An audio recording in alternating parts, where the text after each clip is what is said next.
Cajun capital of the world. I'm the average Lafayette, Louisiana kid. See, I'm back on my...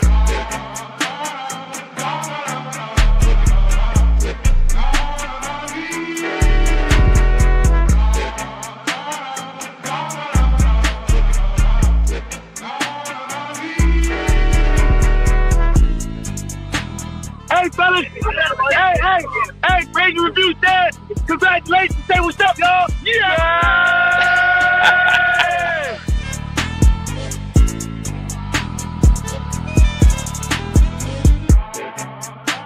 People that have courage don't have no extra gene. There's no difference in you. The difference is, are you going to sit down when it's time to stand up?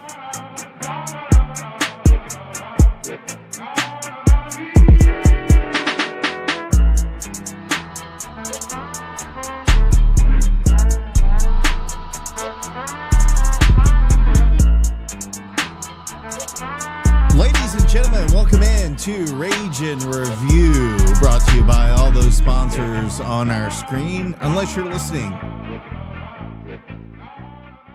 on the favorite way to get your podcasts. You can't see them, but we have lots of sponsors. Just trust us. We'll talk about them later. Josh, Jerry, KG, we got Lane behind the scenes. Boys and girls, tonight will be exciting. We've got a lot to go over. We're going to get into it with USM in a second, boys. But first, before that, it was a wild weekend. Have you all recovered? I'll start with you, KG. You good, bro? Yeah, man, we good.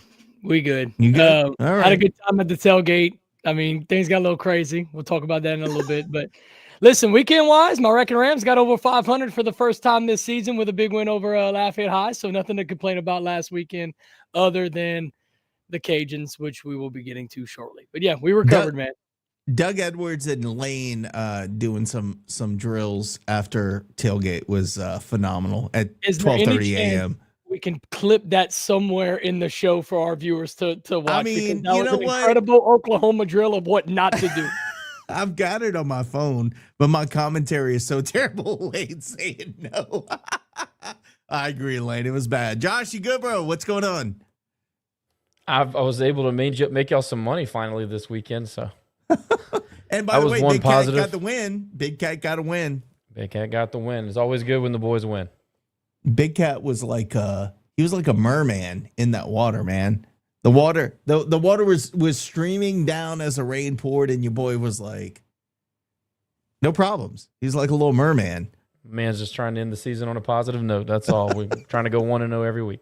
I know Lane's good. He popped in. Jerry, all good on your end, brother? All good, man. It was good, and then, we compounded with a Saints loss on Sunday, which is pretty much the norm now. So, yeah, try to make it as positive as possible. We got nice, cool weather outside. That's a plus. It's no longer 95 degrees, so I'll take that all day. Well, there's that. It's not 95 degrees, and yeah, that's all we got. We're going to go to our sponsors real quick. Thank them. When we come back, we'll break down USM in just a bit. We'd like to thank the following partners who make Raging Review possible. Our title sponsor, the Best Stop Family Market, with locations in Katy and Baytown, Texas, Toledo Bend, Karen Crow, and of course the official location opened in 1986 in Scott. Visit the Best Stop and ask about the Raging Review tailgate platters. Gulf Coast Bank, title sponsor of the Tailgate Show every Saturday, 3 hours before kickoff. Planet Radio 106.7, Lafayette Roofing, The Yard Goat, Yes Please Branding and Marketing, Old Time Grocery, Stride Safety Solutions, Eat Lafayette brought to you by Lafayette Travel, Raging Hydration, and Dr. Brett Venable at Recovery Chiromed. And we'd also like to thank our Patreon sponsors listed here. For only $2 a month, you too could have early access to uncut interviews before they air here on our shows. You also get an exclusive Patreon icon next to your name on Cajun Threads, the official message form for Raging Review. If you are interested in joining as a Patreon, visit us at patreon.com/Raging Review. Thanks to all of our corporate and Patreon sponsors for making this show possible. Plus Lindsey Jensen, who, again, I forgot to put on the Patreon this week. But, Lindsey, you get a special shout-out just for you because I forgot to add you to the Patreon list. But we could get you set up for this weekend. Boys, let's go back to USM. We went up and then we didn't, and we scored 14 points, and that's great, except you got to score more than 14 points in the Sun Belt to win a game. Cole, you had a fantastic rundown of the game. I want to let you give your game breakdown, but a lot to talk about USM. Go ahead and give us your thoughts, man. No, so Can I do my thing before we go on? Yeah, you go right ahead. All right. So look, I just want to say this is a little bit off topic, but I think it needs to be addressed. We built a brand here, being authentic, telling the truth, being honest, all those things. So I think that we should do that today. We did a poor job of making sure that the show on Saturday wasn't taken over by trolls and degenerates from a place 3.5 hours away from here in a different state.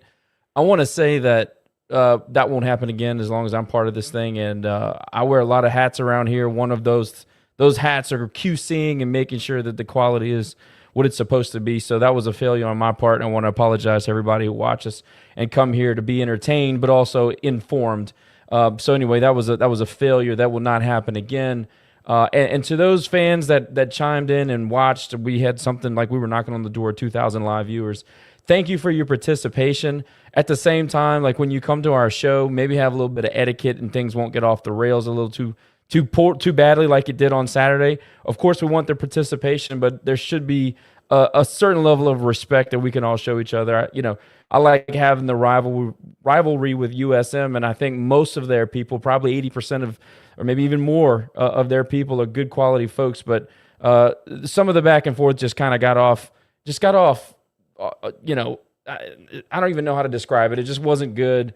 I'll take some blame for that, but I think that everybody has some blame to go around. So I just wanted to address that. I want to say it'll be better. It won't happen again. And, continue to come for the post games. That's what we have the most fun doing.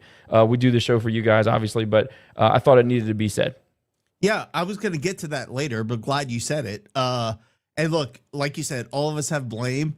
I blame you for catching the freaking strays because all the USM fans came after me because you don't have a Twitter. So they all came after me. I didn't even do anything. I thought I was being nice, but whatever, I have a Twitter, bro. but I'm not, I'm just going to be a their little business. Quieter. Yeah. The thing is that I'm worried about us, not them. We know who they are. They show their ass every time we get together.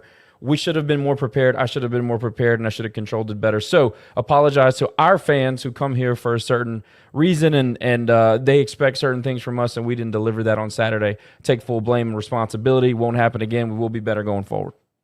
You're a good man, Josh, and screw USM. KG, go ahead with your USM recap. What's up, bud? All right, so the guys in here know that I do basically, as the game goes on, drive by drive, I take notes on my phone, basically of what I'm seeing as a fan, and I've shared that with the group, and they kind of like how that looked, and we're going to go kind of around the round table starting in the first half, working our way through the end of the game.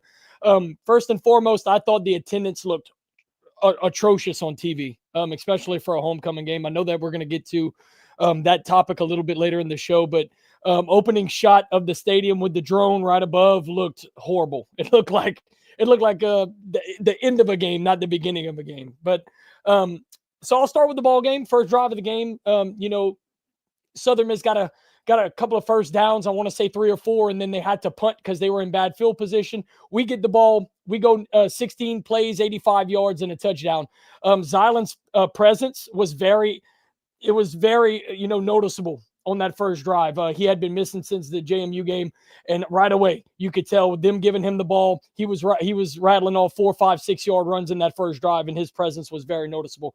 Also, passing on the first drive was extremely crisp. I want to say we threw the ball 4 times on that first drive, 3 completions, and all of them were quick passes, right on the money. Like I want to say they were all short passes, but it was basically to keep the momentum going. It wasn't anything deep. It was just to keep the ball moving. Of course, we punch it in with Lunch at the 3-yard line. He runs it in. So like I mentioned, you ran off 8 minutes off the clock, 16 plays, 12 rushing, 4 passing. I mean, that's beautiful. To cap that off, USM, goes 3 and out the very next drive, and we're going to get to this later. I know this is a hot topic. USM goes 3 and out the very next drive. We come out the gate after just going 16 plays, 8 minutes off the clock and running the ball down their throat. And we decide we want to try to run the ball. So I want to say we had an incompletion. We ran the ball for 3 yards, and then we had another incompletion that was a bad overthrow. And then we punted away. So keep in mind, and it's something I didn't mention, on our very first drive, USM had to burn a timeout just to save their defense. They were hands on the hips, hands on the knees. We were running the ball down their throat. And what do we do? We throw the ball the very instead of just continuing to run it. But anyway, don't get me started because I've been begging to run the ball all year long. I'm going to just keep running through here. The Cajuns forced a fumble in the first half. That was big. The only problem I have with that is, once again, just like at JMU, we did not capitalize with any points. Actually, the Cajuns stalled on all of the early turnovers, I think. I don't think we had any points off of turnovers this week. Actually, I know for a fact we didn't. That's been our biggest issue the last 2 weeks, is that we're forcing turnovers, and that's awesome, but you got 0 points off of, 6 turnovers in 2 weeks? That's insane. Like, that's losing football. Speaking of turnovers, another thing I want to mention, and listen, guys, I want y'all to chime in when I say something that's a hot topic for y'all. Lunch threw a very ugly interception early in that first half, severely underthrown. It looked like it was like 5 to 10 yards away from the closest receiver. And the one thing I'm going to say before I give it to you, Josh, now that it's come out that Lunch has some sort of torn oblique, I'm wondering if that also played into how badly the throw looked down the field on that interception. If he really does have a torn oblique, how are you stepping into a 50-yard pass? Why are we playing him? Why is he dressed out? Well, just to say, we're talking about that particular play. Number one, if the oblique is real, why are you throwing a 50-yard deep route? Also, I don't know if anybody else was standing in the south end zone, and somebody got after me on Threads about this, which he's totally wrong, but there was a stiff wind coming out of the south end zone. Everybody around me all looked at each other like, why are we throwing the ball? Why are we throwing a popsicle throw or a pop-up throw in completely directly into the wind? And yeah, I know Rob was wide open. Great. It's still a stiff wind, and again, the oblique. So you put those two things together, and you can't tell me the wind didn't impact that throw. Go back and look at it. It's a complete duck. But yeah, I agree. I think it's dumb. I mean, the play call. I'm not talking about the execution. I'm not talking about the fact that Rob was open. Did you trick the defense? Did you out-scheme the defense on that one particular play? Maybe on that route. But it's still not a good play call. It doesn't fit into what was working. No, I totally why bring in Walker? But before you go, why bring in Walker before the half is my question. Well, I was actually getting there, Nick, and I was going to make a couple more points before we got to it. But to go off of that, after that lunch interception, him goes down and they capitalize with a rush touchdown. So not only, and I want to say there was 3 drives that Southern Miss had after we punched in our first touchdown that we could have took a 2-score lead, and we just squandered all 3 of those drives, including the second drive after the touchdown where we decided to come out and throw it instead of run it, which we just kind of briefly talked about. But like I said, Southern Miss goes down. They capitalize on that interception with a rushing touchdown to tie the game. I personally thought, and Josh, you might agree with this, I personally thought that the tackling on the defense was strong early in the first half. Me and you agreed with it. We thought that the defense played their most complete half of football in the year in the first half against Southern Miss. They limited the run well. Actually, they limited everything well, if you ask me. But tackling was the most evident because that was the thing we've been doing the worst all season long. And by the way, PFF also agreed with us. They graded out at an 81 overall, which is 4 points above anything we've done this year. There you go. So continuing on, Cajuns force an INT. Tyree Skipper gets involved with that. So glad to see Tyree get an interception. Another thing that I noticed in the first half, dropping balls, and this has been a theme all year long, but dropping balls on important catches. I know there was a big 3rd down drop that would have moved the sticks early in the game. There was an underthrow on a 4th down play that was a turnover on downs. That's not a drop, but still that's it kind of in the same realm. But that's another thing that I noticed is so many drops early on. I want to say it was 2 or 3 early drops that costed us, extending drives and potentially opening up that lead. Couldn't capitalize on good field position. We had Sterner miss a very ugly field goal. wasn't even close. That's momentum killers. And listen, I'm gonna get to it a little bit later in the show. My buzzword when I watched the game this weekend is undisciplined. There was a lot of things, and I'm going to get into actual game stats that are going to be a little eye-opening to fans who haven't gone back and seen the box score. But it came down to us being undisciplined and being undisciplined at the most inopportune times. It seems like the time that something bad could not happen, it seemed to have happened. And I'll get to that later. But that happens every game, bro. Well, one thing that sticks out about these two turnovers that we forced in the first half, they were both in Southern Miss territory.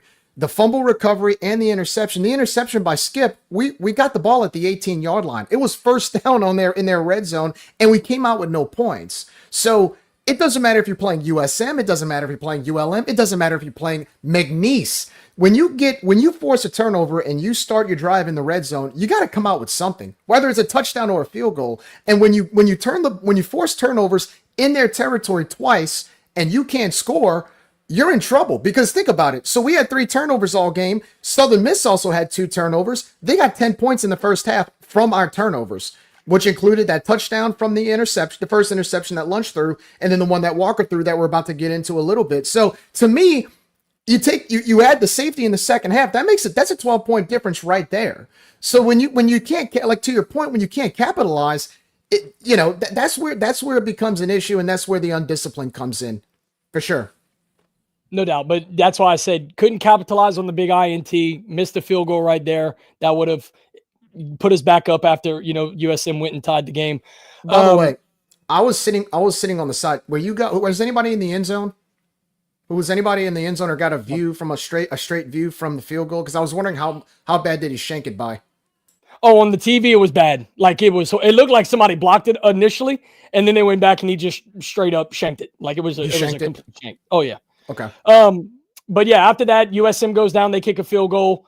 Walker Howard, this is when Walker comes in, Nick, and now we can kind of talk about it. Walker comes in with about 1:45 left in the first half, throws a couple of passes. What was he? I want to say 1 for 4 passing. 2 for 6. He was 2 for 6. 2 for 6, yeah. One interception, but of course he had the bad interception that led to a field goal try right before the half, and that was the biggest gripe about everybody, because you can't turn the ball over and it leads to more points before halftime. So USM capitalizes once again on that turnover, and they kick a field goal 13-7 going into half.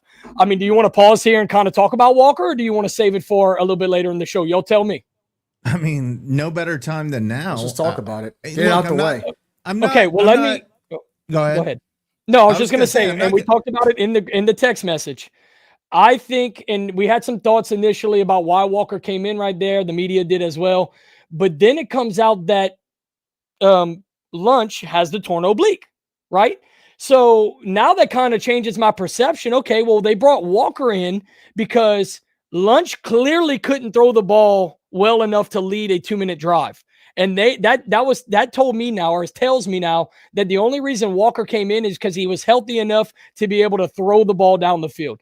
And if you replay the first half in your mind, you're going to realize all of Lunch's throws are very short throws, like maybe 5 to 10 yard out routes. I want to say Caden got 3 or 4 catches in the first half on a lot of out routes, but it really wasn't anything stretching the field. And the one time they really did stretch the field was the bad interception. So I'm thinking there's your answer as to why Walker Howard came in with 1:45 left, is because we didn't know it at the time, but Lunch had a torn oblique and Walker was the only one healthy enough to force the ball down the field and try to get us points before the half. But that's not what Des said. Remember, Des said that's Walker's moment. 2-minute drill, 2-minute offense. Let's just put him in there after 7 weeks of an injury. I don't know who to believe, because before we're hearing that Lunch has this injury, then we're talking about Walker moving up and all this stuff.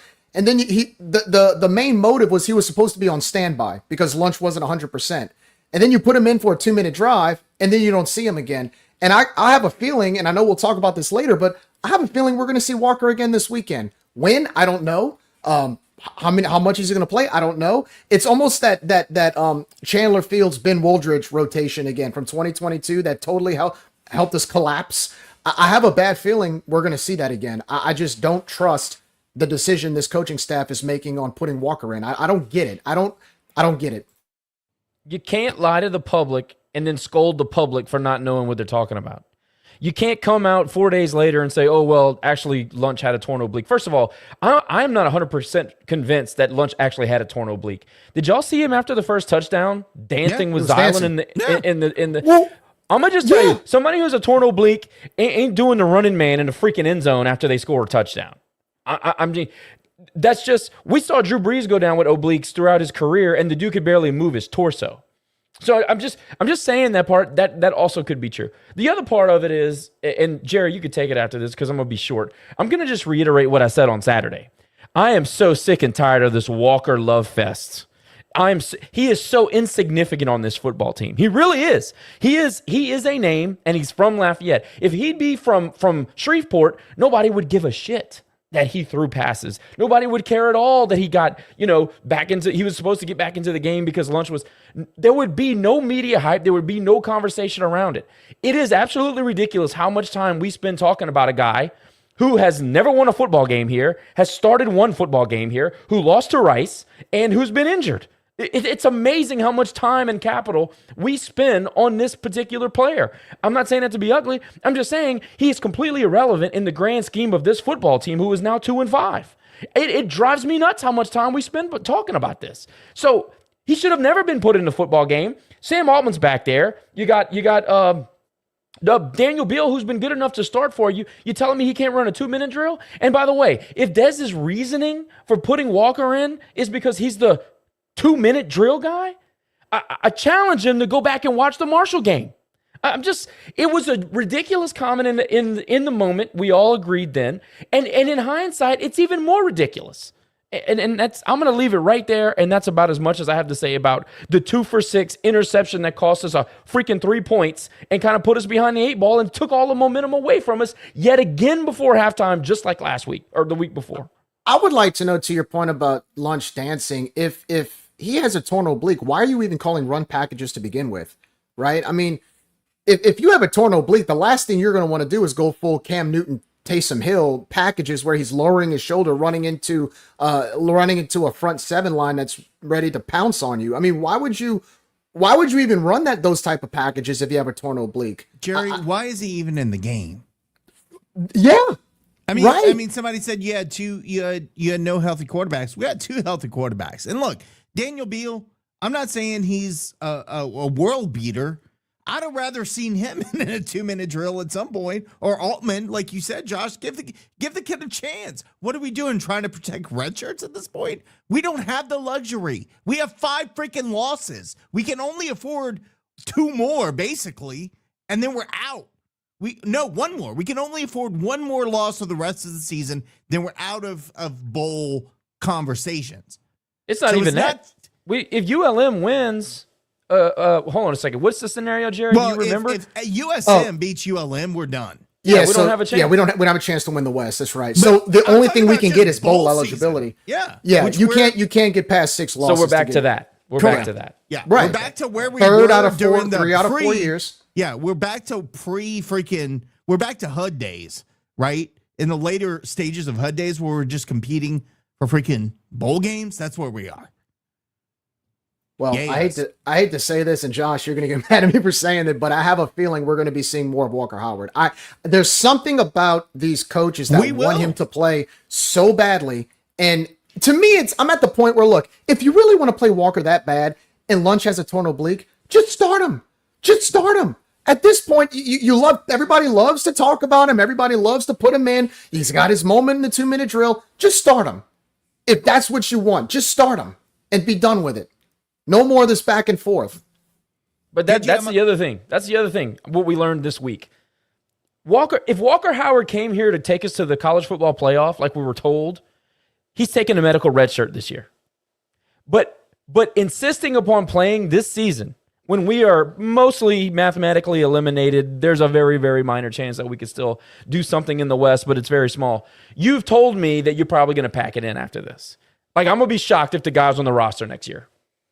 And if you came to Lafayette to take us to the college football playoff and take us to the next level as a G5 school and try to compete with the big boys in, within the G5 realm or the G4 realm, whatever, then you're taking a medical. That's it. I understand you going to the coaches and saying, "Hey, coach, I'm ready," but no, man, no. Sometimes you got to sacrifice what's good for next year. And just at this point, yeah, maybe Lunch has hurt a little bit, but we have enough. We've seen enough in Beal to know that he can at least be competent on the field. He's your number 2. We don't need him to be number 2. We don't. If you're telling me that Beal's good enough to start, he can be a number 2. I'm sorry. So what we learned is that Walker is probably done after this year by not taking a medical red shirt. That's a fact. Well, it tells me his heart's not in it, or his head's not in it, because at that point, like you said, you sacrifice another year, you get that extra year of eligibility if you're hungry enough.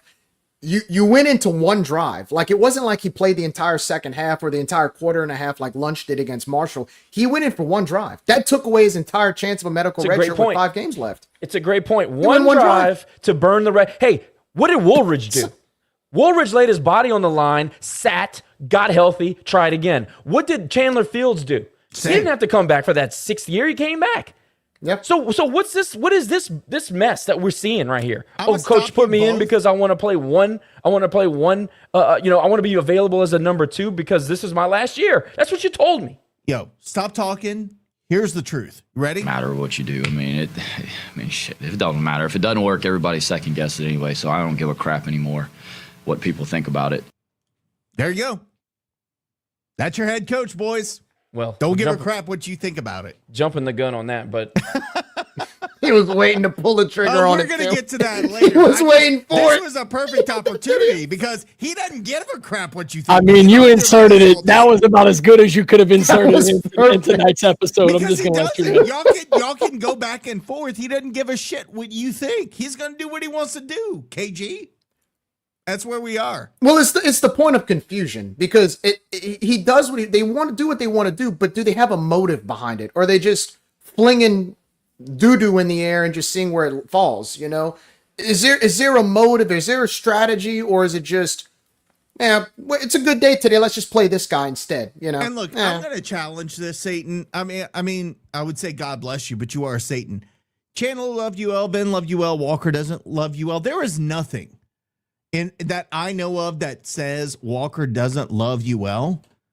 So I'm not going to say that. I'm not going to go out on that limb, but I will tell you, Walker loves the money he's getting from playing at UL. And I think that's why he's playing, guys. It's because he got paid. And so same reason that he started over Lunch at the beginning of the season, because Lunch looked better. We were told, oh man, this was a tough decision. Lunch looked real good, but we're going to start Walker. Not saying Walker is shit at all. I like Walker. I'm not saying he doesn't love UL, but money has things to do with it. And I don't know, man. KG, am I off on this? I mean, no, this is my take on it. Y'all are kind of going in different directions with it, which is okay. I'm glad that y'all are giving y'all individual opinions. Here's mine. The guy hasn't been a true starter in 4 years since he's graduated high school. So maybe he's in just FBS level. Correct. Well, that's what I'm saying. Maybe after 4 years, he's just burnt out on it. Like everywhere you go, it seems like you lose a starting job. Granted, it was to Jackson Dart and to guys who ended up getting drafted and going to the NFL. That's just unfortunate circumstance, but that's the reality of going to an SEC school, unfortunately. But maybe he came to UL. I'm sure he loves UL. I'm sure he's thrilled to be home back in Lafayette with his family. I'm with you there, Nick. I don't think he doesn't love UL. Nothing's ever said that. But the point is maybe he takes an ugly injury in the first game that he gets to start in his college career. And it's potentially, at the time, we thought it was going to sideline him for the year. And that's going to weigh on a kid. I mean, Walker's still a young kid. So not only did you not start for the last 4 years of your life at a position that you've played your entire life, your very first college start, you get injured in the fourth quarter of your very first game. I mean, that's tough, brother. That's tough. Like maybe, like you said, maybe he's just checked out. And like I said, if you were bought in and die hard, you would have just took your medical red shirt, come back next year and, restart nice and fresh. Because let's call it what it is. We going into this week, we were 2-4. I mean, it's going to take a big turnaround for us to get to 7-5, 6-6 by the end of the year. So with that being said, though, now we're 2-5, but before going into the game, we were 2-4. My thing is that you should have took your medical red shirt, completely healed yourself, worked yourself out. You're going to be a shoe-in for the starter again next year. You'll be fighting for it. Just take your medical red shirt, take your licks, and come back next year. But if you're jumping in to a 2-minute warning at the end of a first half in a game that we're 2-4, burning your medical red shirt, like y'all got, it makes zero sense. First off, it doesn't, unless you're not wanting to take that red shirt at all, and you're just wanting this to end faster. But that's kind of where I am with it. I think that I really think he's just burnt out at this point. Well, the thing I think that you're a lot before either closer. of you go, this is important. makes sense. Destiny, we're dating again. Thank you. Go ahead, boys. yeah, go ahead, I Josh. think that you're a lot closer with the burnout thing. I think and by no means am I trashing the guy or his family or anything like that. I don't think he doesn't love you well. I don't think he loves you well, but I don't think he hates you well. But I just think that, it's been a long, weird, winding road for him. And I will say this, and it's third-hand information, so take it for what you want. I was told the guy is not sold out for football before he started here. And Jerry called me when he committed, and he said, Walker Howard's coming to UL, just found out. I said, fantastic. And he was all jacked up, and he'll back me up on this. We had this conversation. I said, well, there's a very high upside and a very low downside. If he comes here and it's political and he's seen as getting the job because of who his dad is and what their connections are, this could be a very bad situation. Remember that, Jerry? And I also said, hey, if it works out, great. He's one of the great talents that's come through Lafayette at STM. He could really do some great things. He could maybe reestablish that pipeline to STM that UL should have had all these years. Well, I think that we've kind of landed in between the two. And I think that you've gotten some of the good and some of the bad. And to this point, we haven't really received our part of the bargain. So, no, man, I think KG has a very reasonable take on that. He could be just, it's been a long, 4.5, 5 years. So maybe that's what it is. I'm okay with the fatigue. I get it. Like you said, you've gone to so many schools. You haven't had your chance. I mean, you were a 4-star. Everybody wanted you out of high school. The main thing is now is I hope when he plays, and I'm not trying to doubt his want, but if the mindset is I'm not doing the medical red shirt and they do play him the rest of the season, I hope he's really, really hungry. Like when Ben Woldridge went in the game, you knew he wanted to win. When Levi Lewis went in the game, you know he wanted to win. When Chandler went in the game, you know he wanted to win. I'll even give credit to Lunch right now, playing with a torn oblique, running, run packages. He wanted to win. I just hope that when Walker goes in, because it's going to happen again, I just hope his heart's in it to want to win. And I think it will be, but the perception, right, and the semantics, it shows something a little bit different. And so that's where my doubt kind of comes in. But look, I hope he goes in there and is as vocal and as energetic as Ben was last year if he goes in. Because, guys, get ready. He's going to go in again. It's just a matter of when. We'll talk about this comment in a second, James. I want to close out with you first, KG, and then we'll get to this because I do want to address it. It's something a lot of people are saying. But go ahead and KG close out the USM game, then we'll get to this comment. Yeah, second half, I'm just going to kind of run through it. So the Cajuns received the second half kickoff, had a really strong opening drive in the second half as well. Go all the way down, and that word that's going to pop up again is undisciplined. We got really deep in the red zone, and then we had a holding penalty that backed us up, and we had to settle for a field goal on what was a phenomenal drive. After the field goal, it was a 13-10 game. The next note that I have here is offensive line injuries started to rear their ugly head. I want to say 3 bad injuries started to set us back, and things got a little tougher for us on the offensive side of the ball with those 3 offensive line injuries, and it started to be basically a carousel of who was healthy enough to take the field at any point in time. We're going to get to the injury report and the depth chart a little bit later, but that was one of my notes, is that the offensive line injuries in the second half started to – yeah, go ahead. Even with that, we were running the football at will. At will.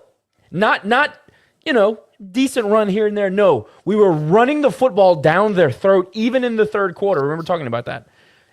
So I just want to give a shout out to the offensive line. Even with the movements and the injuries, they were still getting it done. Well, they called Southern Miss called another timeout on that field goal drive because they were worn out again. So both scoring drives, they called timeouts because we were gashing them so hard with the rushing attack.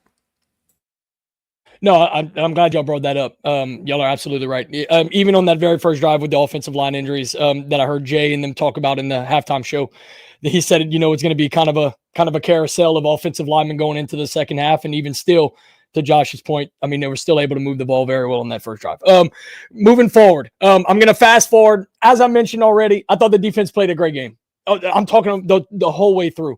But the one thing that killed us, and here it is, 98-yard touchdown pass, 98-yard touchdown pass on a 3rd and 14 in the back, basically threw it from the back of the end zone, blown coverage. Do you want to talk about that play? I remember watching the A game go with you at route. that point. Absolutely. Josh Yeah, had go some ahead, thoughts, go ahead. and we watched the game Yeah. together, and I'm gonna let him give his thoughts on that particular play. Cole and I were watching it on TV. I had walked out the stadium to meet him because he had some stuff to do and he got there late or whatever. But we were watching on the screen, so we saw multiple replays. And we initially thought that Brett Gordon Jr. got burnt because it looked like everybody was in a press man, but they weren't. Tyree Skipper, who had a phenomenal game, by the way, he ended up on the PFF all-graded team this week. I think he was the strong safety on the I think it was the all-11 team is what they call it. A very strong game, had a pick, one of his best tackling games. I mean, he had a really good game. And by the way, we called that with Elam being back. We said everybody else was going to be able to play their position, and it made a big difference. So shout out to Skip, but he got absolutely torched on that. It was a go route. Essentially, the guy just ran past him. Eyes were in the backfield. I don't know what he was looking at. I don't know what he was trying to do. I don't know what he was anticipating, but he did not run with his receiver. He didn't. So I'm not. We broke it down. I don't remember. I think maybe they were playing a cover 3 with a plugger in the middle. Do you remember the whole breakdown? I don't remember exactly because it was getting late at that time. But yeah, so we watched it from the goal line angle, the all 22, I think is what you call it, from the back of the end zone, and it looked like the guy wasn't lined up. And forgive me if I don't remember the receiver's name, but he wasn't lined up over Brent Gordon. He was kind of lined up in where a slot would be, and he ran kind of like a out and up. So I don't know what you would particularly call that route, but it wasn't a straight streak route right past him. He kind of ran out and straight up, and like you said, Tyree was not ready for him. He blew right past him, and unfortunately, Braxton was able to hit him in stride. And look, you got to give credit to USM. Good play call, I guess. Maybe they saw something on film that maybe Tyree was kind of cheating and peeking in the back. But yeah, he ran to the numbers and he just went. And we both saw Tyree drop his head on the replay. He knew he was beat. And credit to Braxton for putting it where it needed to be. It was a good throw, albeit the receiver was open by 10 yards. I mean, it would have been hard not to hit him in stride. But that's unfortunate for a guy like Skip, who's a team leader, he's a defensive captain. Everybody does their job, including the true freshman on his left, locking up his man and exploiting Tyree in coverage. That's a backbreaker. 3rd and 14 from their one. You think, all right, we're going to get the ball back at midfield. We're going to have opportunity to get the ball and continue to build on this lead. Wasn't so. And look, for me, it was the dagger in the game. So moving forward, you want to talk about daggers? That was your dagger. This one was mine. You get the ball back. At that point, it was 20-10. Still early. I believe it was still the third quarter, maybe late in the third. I'm not exactly sure of time, but you go down the field and Lunch fumbles it at the 1 yard line on a 1st and goal. So it was a quarter. It was a quarter change in the middle of the drive. Well, then there you go. Yeah. So we still had time. What I'm saying is you still had time to come back in the game, but we go down. Lunch fumbles the ball on the 1 yard line on a 1st and goal. And I'm going to readdress kind of what Terry said. Terry called it a selfish play, and he readdressed himself afterward. It's not a selfish play. It's a play that a young quarterback he's just trying to get his team back in the game. A more veteran quarterback that has more starts and more time would understand, just take the yards, fall down at the 1 yard line. Next play, you can get up, snap the ball, hand it off up the middle, and you're back to a 1-score game. But like I said, he's just a young quarterback, an athlete that was trying to stick the ball over and get his team back into the game. But it is an undisciplined play. And undisciplined is a word that I've said over and over and over.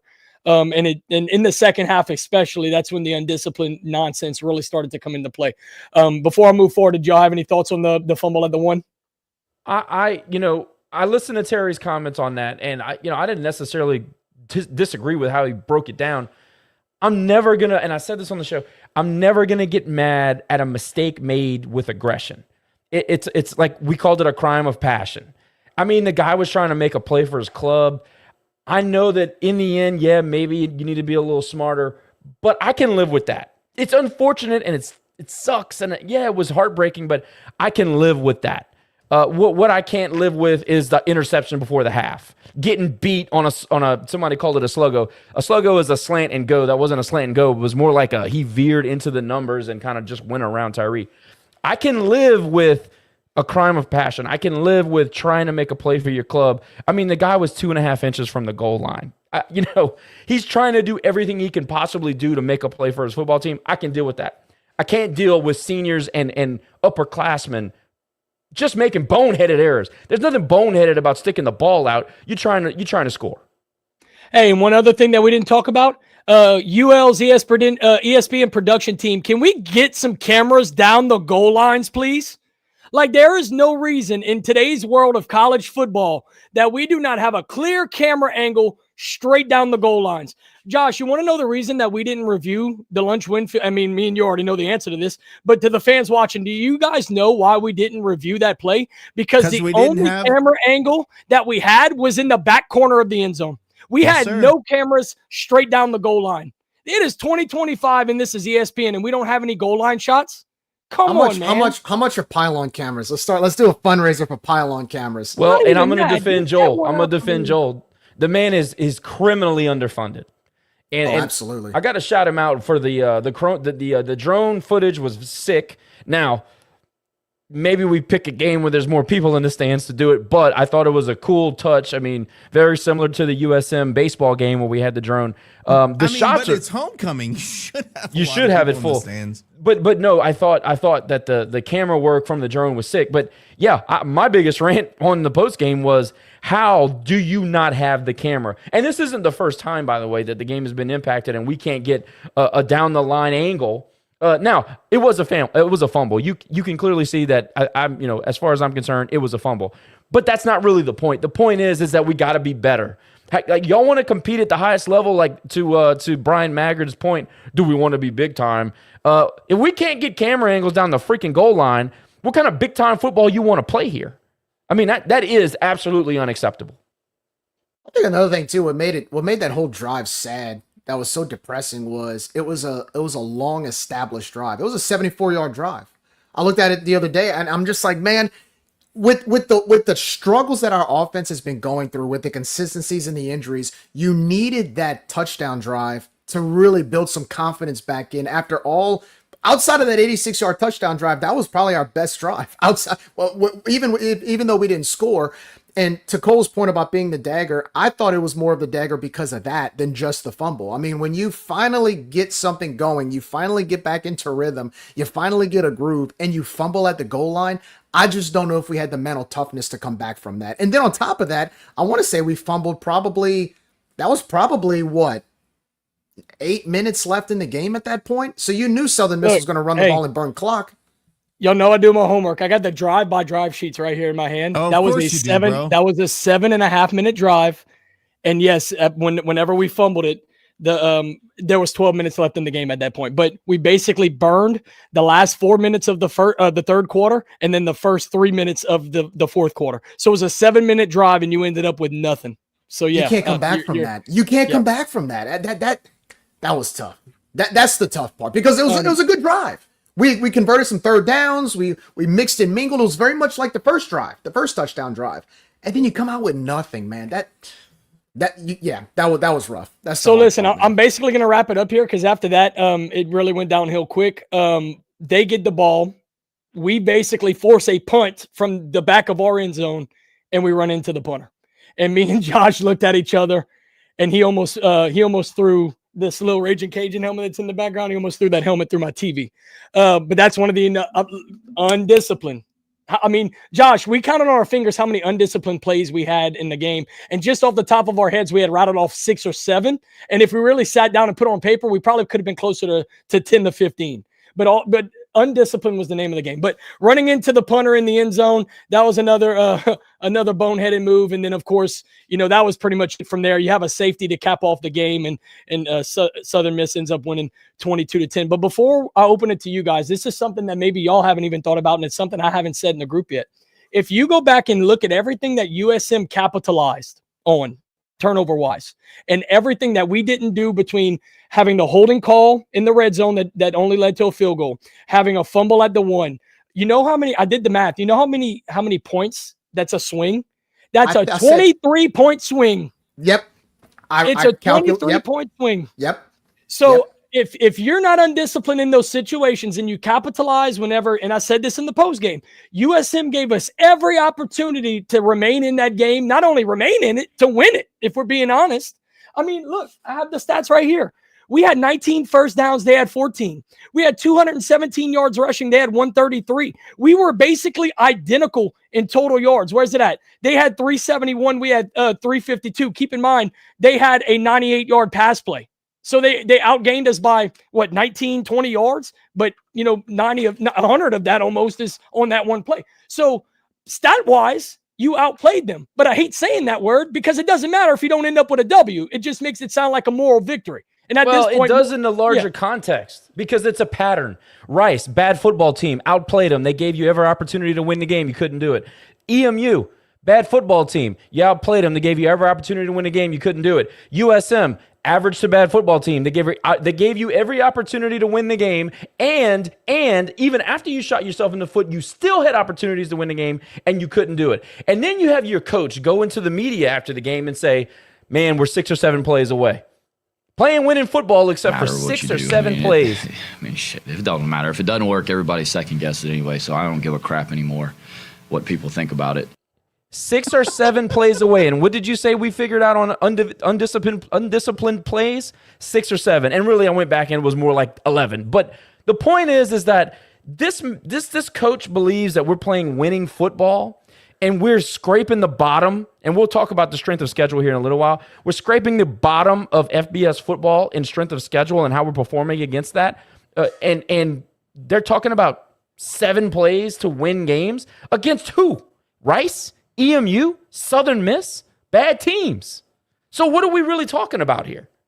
You're about to get blown up by Southern Meth fans because they're... Well, guess what? We let Southern Meth fans influence the show on Saturday. We're not doing that today. Yeah, I would like to let James in, but we're not taking calls today. Boys, that is enough USM talk because we do have to get to our next opponent, which is the Troy State Trojans. Okay, I'll call them Troy Trojans because our boy Barry was super respectful. Barry is the voice of the Troy Trojans, Barry McKnight. He's been there for quite a while. I have been a huge fan of Barry since I was a student back in the day. He does all of their radio stuff for football, basketball, basically all of their sports. Barry is a guy. We spent some time with him earlier this afternoon. We'll talk to him about what to expect from Troy this week and come back, preview the Trojans. But first, let's go behind enemy lines with our guy, Barry McKnight. All right. It is my pleasure to welcome in Barry McKnight, the voice of the Troy Trojans. Barry, like I told you before we went live this afternoon, I'm a huge fan of yours, man. I've been hanging around the UL athletic department since about 97, became the PA announcer for baseball, so we've crossed paths there a couple times. Yeah. But, man, super excited to have you on. How you doing? I'm doing well. Heck, the team's on a 4-game winning streak. We're 5-2 overall. As you know, the quality or the reception that a broadcaster is perceived by is directly related to how good the team's doing, you know? 1,000%. Yeah, it's amazing how much. Man, I love the way you guys are doing the games. It's a whole lot better when we're 5-2 than when we're 1-7. You know, it always seems to work out that way. For sure. For sure. Now, you've been, like you said, you've been broadcasting through TV since 99. I believe you got your start officially as the voice in 2002. Is that correct? That is correct. I did television for Troy State back in the old days, a home television package. Then the radio job came open, and that entails a lot. The voice of the Trojans since 02, football, men's basketball, and baseball on the radio. That has morphed into basketball and baseball also on television, women's volleyball on television, soccer on television, and a whole lot more. Just like the league, just like our university, the job has really grown. For sure. I got to ask you this. Are you the guy who came out with the saying, touchdown men of Troy? Was that you? That was me. And who knew that it would be such a big deal? People ask me sometimes to just say it just off the cuff. Hey, give us one of those, and you never give one of those unless the Trojans are scoring a touchdown. But that has really mushroomed, and I'm the most surprised guy out of everybody. And look, people are asked if is that a radio voice for Barry? No, dude, this is how Barry talks all the time. Anytime I've talked to you, this is what you sound like. So this is what you get, right? I get this every once in a while when I, like last week, I was ordering a smoothie someplace, and the guy says, "You sound like you should be a radio broadcaster." And I said, "Well, actually." I get that every once in a while for sure. That's awesome. So let's take it back a little bit before we get into the current state of the Troy Trojans. Of course, going back to 2003, the Sun Belt Conference officially became a thing in football. Movie Gallery Stadium, that was like a big deal in college sports back in the day, because I think it might have been one of the first colleges to actually have naming rights to their stadium, which was huge for you guys. But talk about the early days of Troy in the conference. You guys were really the stalemate for the conference, where we didn't have, a lot of stability at the time. But I feel like Troy was a leader in making the Sun Belt respectable back when we first started. You're right. In 2004, when Troy joined, we had a lot of success in Division II. We won a couple of national championships in Division II. We had been to the playoffs every year under Coach Blakeney in 1AA. So we were used to success, and we got to the Sun Belt Conference, and pleased to be in it. And gosh, it was so far gone from where we are now that I like to think, I tend to think we kind of helped set the blueprint for success in the Sun Belt Conference, because we had our own naming rights for our stadium. To show how long ago that was, it was Movie Gallery Veteran Stadium. Movie Gallery Kids was what was known as a video store, where you would actually go and you would get VHS, and this just all really... It's Blockbuster, but just a different name, basically. Yeah, and even now kids are like, what is that? But it was one of the first ones to do it. And it's funny, in the day and age of college football we're in right now, where you've got it naming rights on the field, and you've got patches on jerseys and patches on the back of helmets. And back then it was, clutch your pearls shocking. Oh my gosh, you named your stadium after a corporate entity. And that really helped us out. We won 5 straight Sun Belt championships in the 2000s. And, we've still won more than anybody else. And that really kind of got it started, where other schools kind of started taking it more seriously. Back then, in the Sun Belt Conference, there were schools, which I won't name, that you felt that you could go into those venues and you didn't necessarily have to play your best, and you could reasonably expect to get out of there with a win. There were several schools like that in the Sun Belt. But as the Sun Belt started to catch on and started to invest more in coaching and in resources and in facilities, that has been a long time since that has happened lately. That's probably the biggest difference from then to now.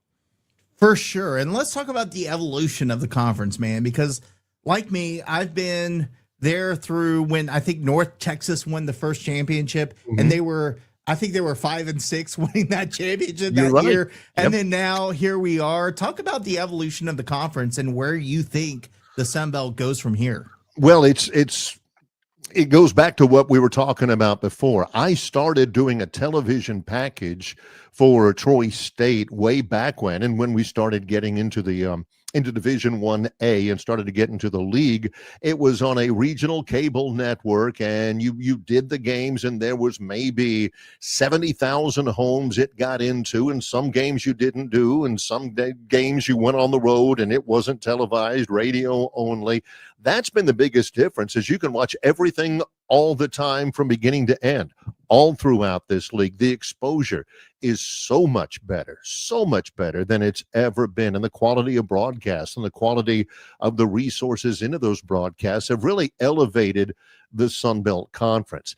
I've got to admit, and I've been at this for a long time, as far as the future of the Sun Belt, I love it. I love the leadership. I love the synergy. I love the new additions that have really helped strengthen this league. But if you're asking me the state of the Sun Belt Conference and the current situation with conference affiliations and the college football playoff, boy, it can go anywhere. Obviously, the schools that have the most money and are willing to sink the most money into their programs are going to be the ones that are most successful. With the transfer portal, Troy lost several really good players off of a couple of awfully good teams, and that will continue really for everybody in the Sun Belt. I love the trajectory of the league. I love the promise of the league, but where it'll look 5 years from now, where college football will look 5 years from now. Perfectly said. Anybody who says that they know, they are pulling your leg,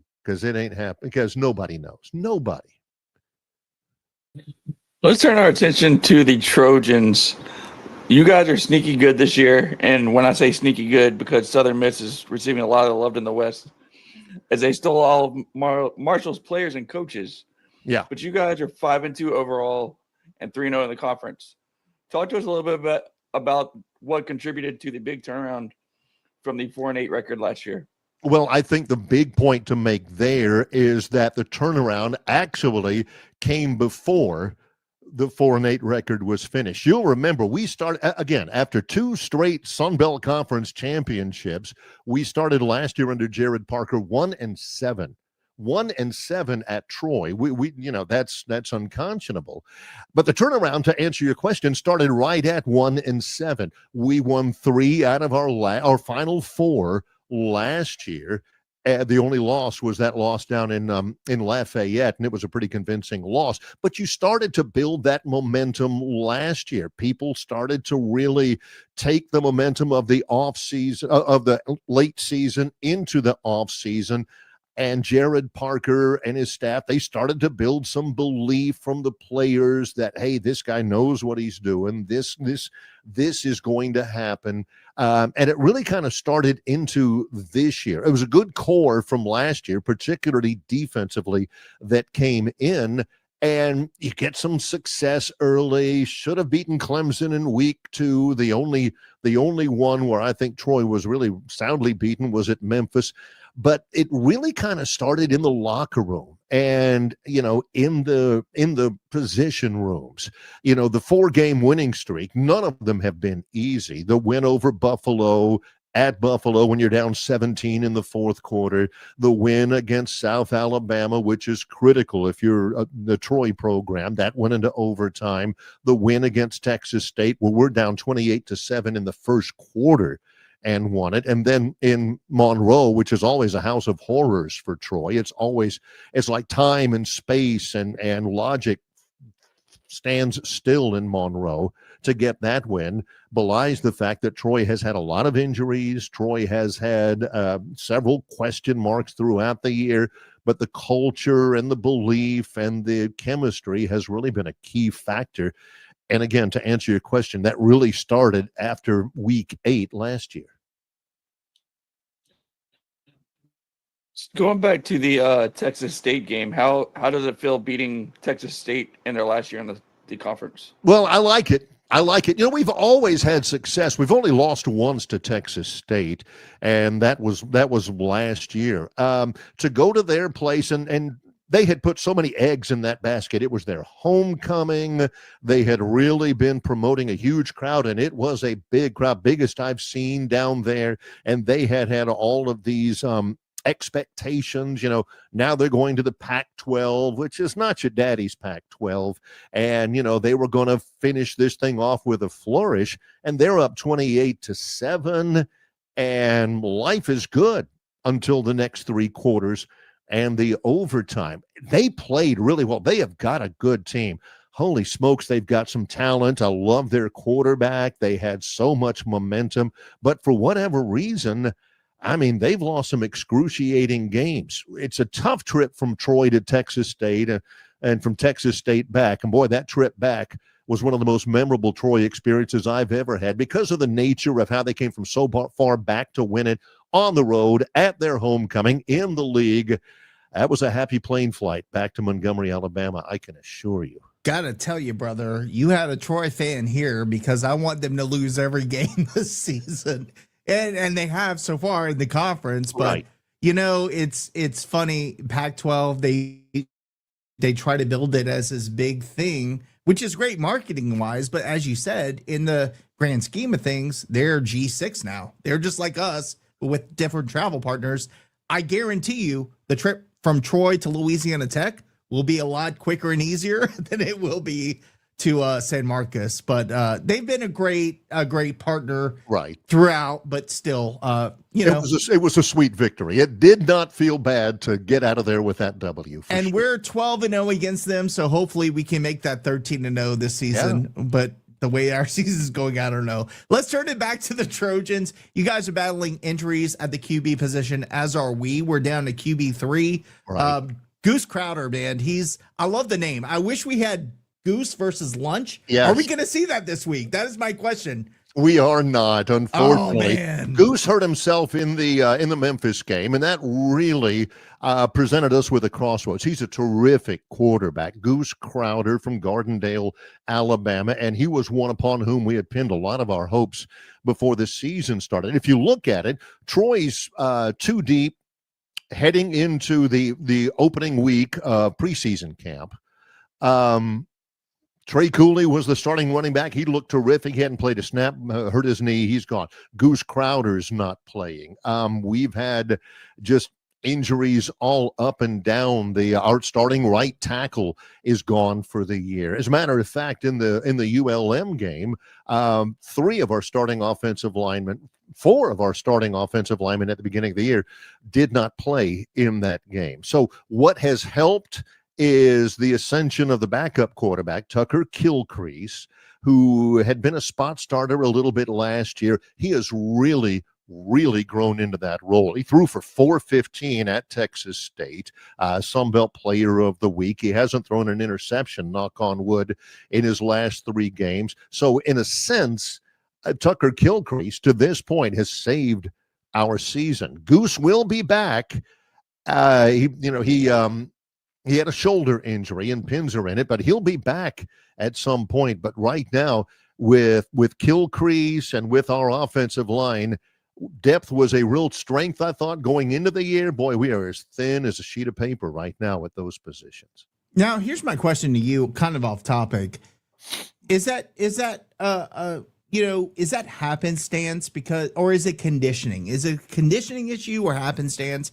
Because we like to blame, of course, they're not well conditioned. Right. But there are just some injuries you can't prevent. What are your thoughts on that? Well, with Goose, it's the second straight year that he's had a significant injury. He didn't play in the Louisiana game last year because of, above the shoulder injuries. I think it's just happenstance. We lost 3 linemen in the Texas State game, all with lower left leg injuries, and I don't know how you can lift or how you condition to make sure you don't have lower left leg injuries. Sometimes, kids are out of shape, and usually that leads to pulls or sprains or strains, but that has not been the case with some of our guys. It's just been bad luck. The conditioning, I think, actually for Troy has provided, I think it certainly provided the difference in the win against South Alabama in overtime. And I do think it was a factor. I don't know how big of a factor, but at least somewhat of a factor in us being able to finish so strong on the road at Texas State. I just think we were in better shape than they were. Yeah. Now going back to offense, you guys run a spread offense. You like to do some RPO. Kilcrease really did a nice job spreading the ball around last week. He threw to 8 different receivers, and you guys won 37-14. So obviously he got the job done. Ty Meadows was your guy as a workhorse back. Am I saying that right? Is it Ty? It's Tay. Tay Meadows. Yeah. Okay. So Tay Meadows was a workhorse. He had most of the carries on the ground. Mm-hmm. Here's my question. You guys were significantly heavier in the passing game. However, Louisiana is susceptible to the rush. Do you think there's going to be an offensive change to your philosophy this week? I think every time an offensive staff gets together, they want to do some things. There's some things they want to do, but everything else is tailored around what you see from their defense. If you want to do the same thing against everybody all the time, I don't think you're giving your players the best chance for success. Troy would love to run the ball, to answer your question. That's been difficult for the last couple of weeks. Tay had 70 yards. Coach Parker told us before the game his target rushing was 125 yards. Troy didn't get but half of that last week. Got to be able to run the ball. It's just been my perception of beating the Cajuns. You got to at least match their physicality. And to me, that means offensively establishing the run. The problem last week was we had 3 brand new starters on the offensive line.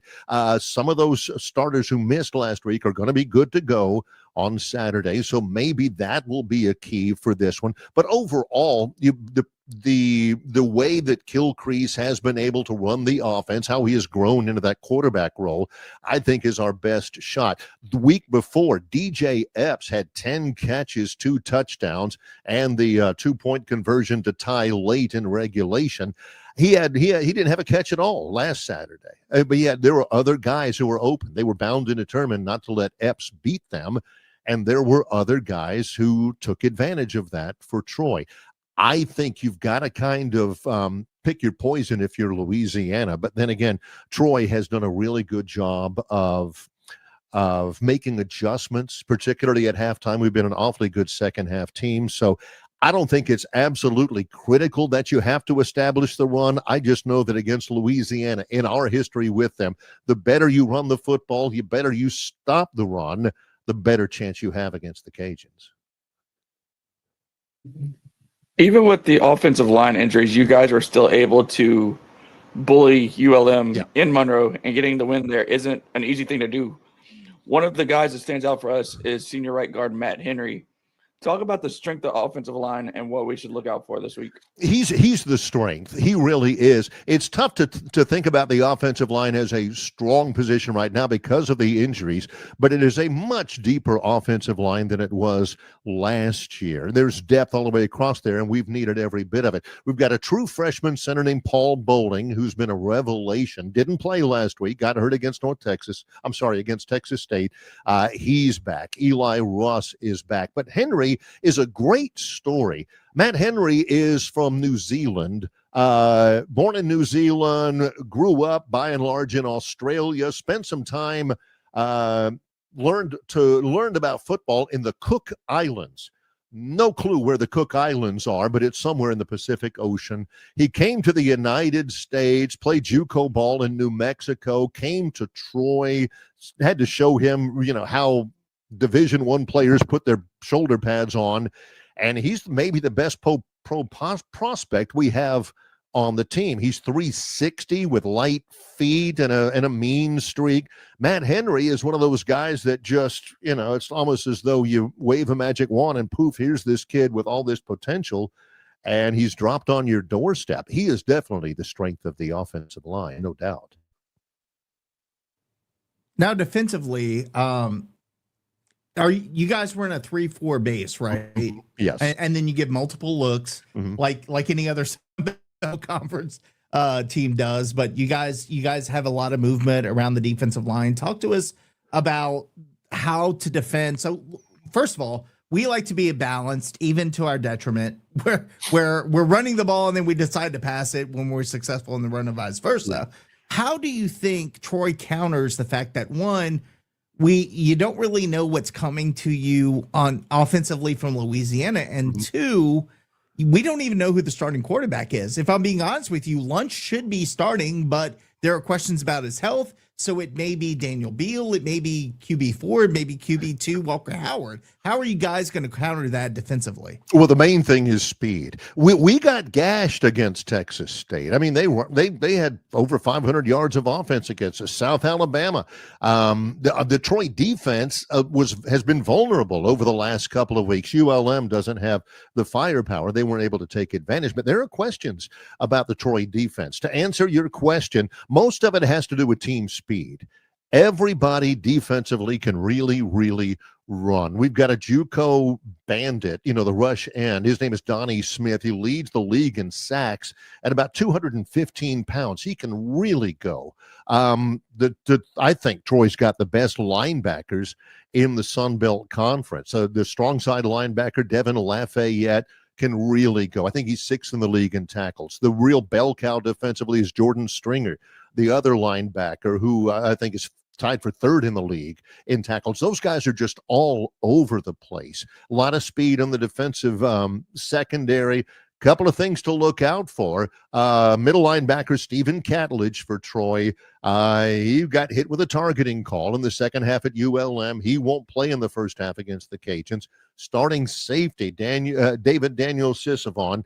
He got a targeting call in the second half against ULM. He's a Georgia transfer with a lot of experience, and he will have to sit. So Troy is going to have to, tread water in the first half defensively with some inexperience at linebacker and in the secondary before those guys can come back. That could be a factor early in that game.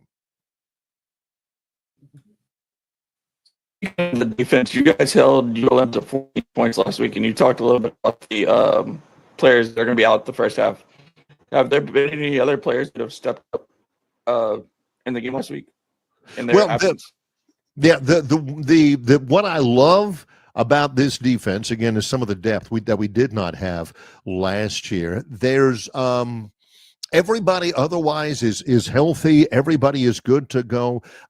We did a lot in the transfer portal defensively. We've got a cornerback that I think has been terrific. Pro Football Focus has rated him one of the top 6 cover corners in the country. His name is Jaquez White, and he is from Washburn University, which is Division II. Plays with a little bit of an edge because he feels like he has got something to prove. He's 6'1", a corner. He's physical. He covers well. I think he's a star. They just don't throw to him his direction very much anymore. The thing with the ULM game, goodness, they're so limited because of injuries and what they do offensively that that they had to start getting real creative. In the second half, Troy wasn't able to pressure Armenta, the quarterback, like they wanted to. So in the second half, they went from that 3-down lineman that you asked about. They went to 4-down linemen, and they forced 4 turnovers in the second half. And I think had 3 sacks. I look for that to continue. Your point is absolutely factual about, a 3-4 defense. But you may see a little bit more, actually a lot more 4-down linemen coming up on Saturday. It wouldn't surprise me, just because Troy needs to get after, the unsettled situation at quarterback for Louisiana. Especially since you have a guy that may be able to run it a little bit. You definitely want to stack the box against him. So yeah, I totally get that. And QB2 is susceptible to getting sacked. So makes a lot of sense. You mentioned Division II player that's a star for your team. Again, a little off topic, but you think in the world of NIL, and James Madison, I've noticed, does such a great job of this. They're not going after players that are big name players with a lot of stars. They're going after Division II FCS players. Do you think that's the future of G5, G6 teams like us, is identifying that talent to move up to our level? I think that's not only the future in football, that's the future in basketball, the future in baseball, the future in softball. The guys at South Alabama basketball the last couple of years, they've had a bunch of D2 guys. They're not going to offer, the NIL to get somebody to come over from a lower level P4. You're trying to catch lightning with Division II. I think, I know, D2 football is good football, and you'll have guys at that level and at the junior college level that can flat out play.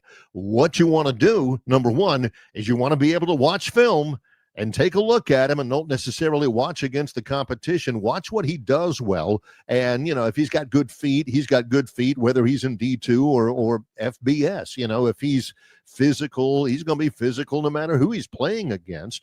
But you also want to find somebody that fits in your culture. You cannot miss on a D2 transfer. You cannot miss on a JUCO transfer just because your numbers are so critical. If you quote take a chance on a guy, you better make sure it's not much of a chance. You better make sure that your I's are crossed, and your I's are dotted and your T's are crossed, that this is a guy who can contribute. You don't want to project him there. You want to make sure that guy can play.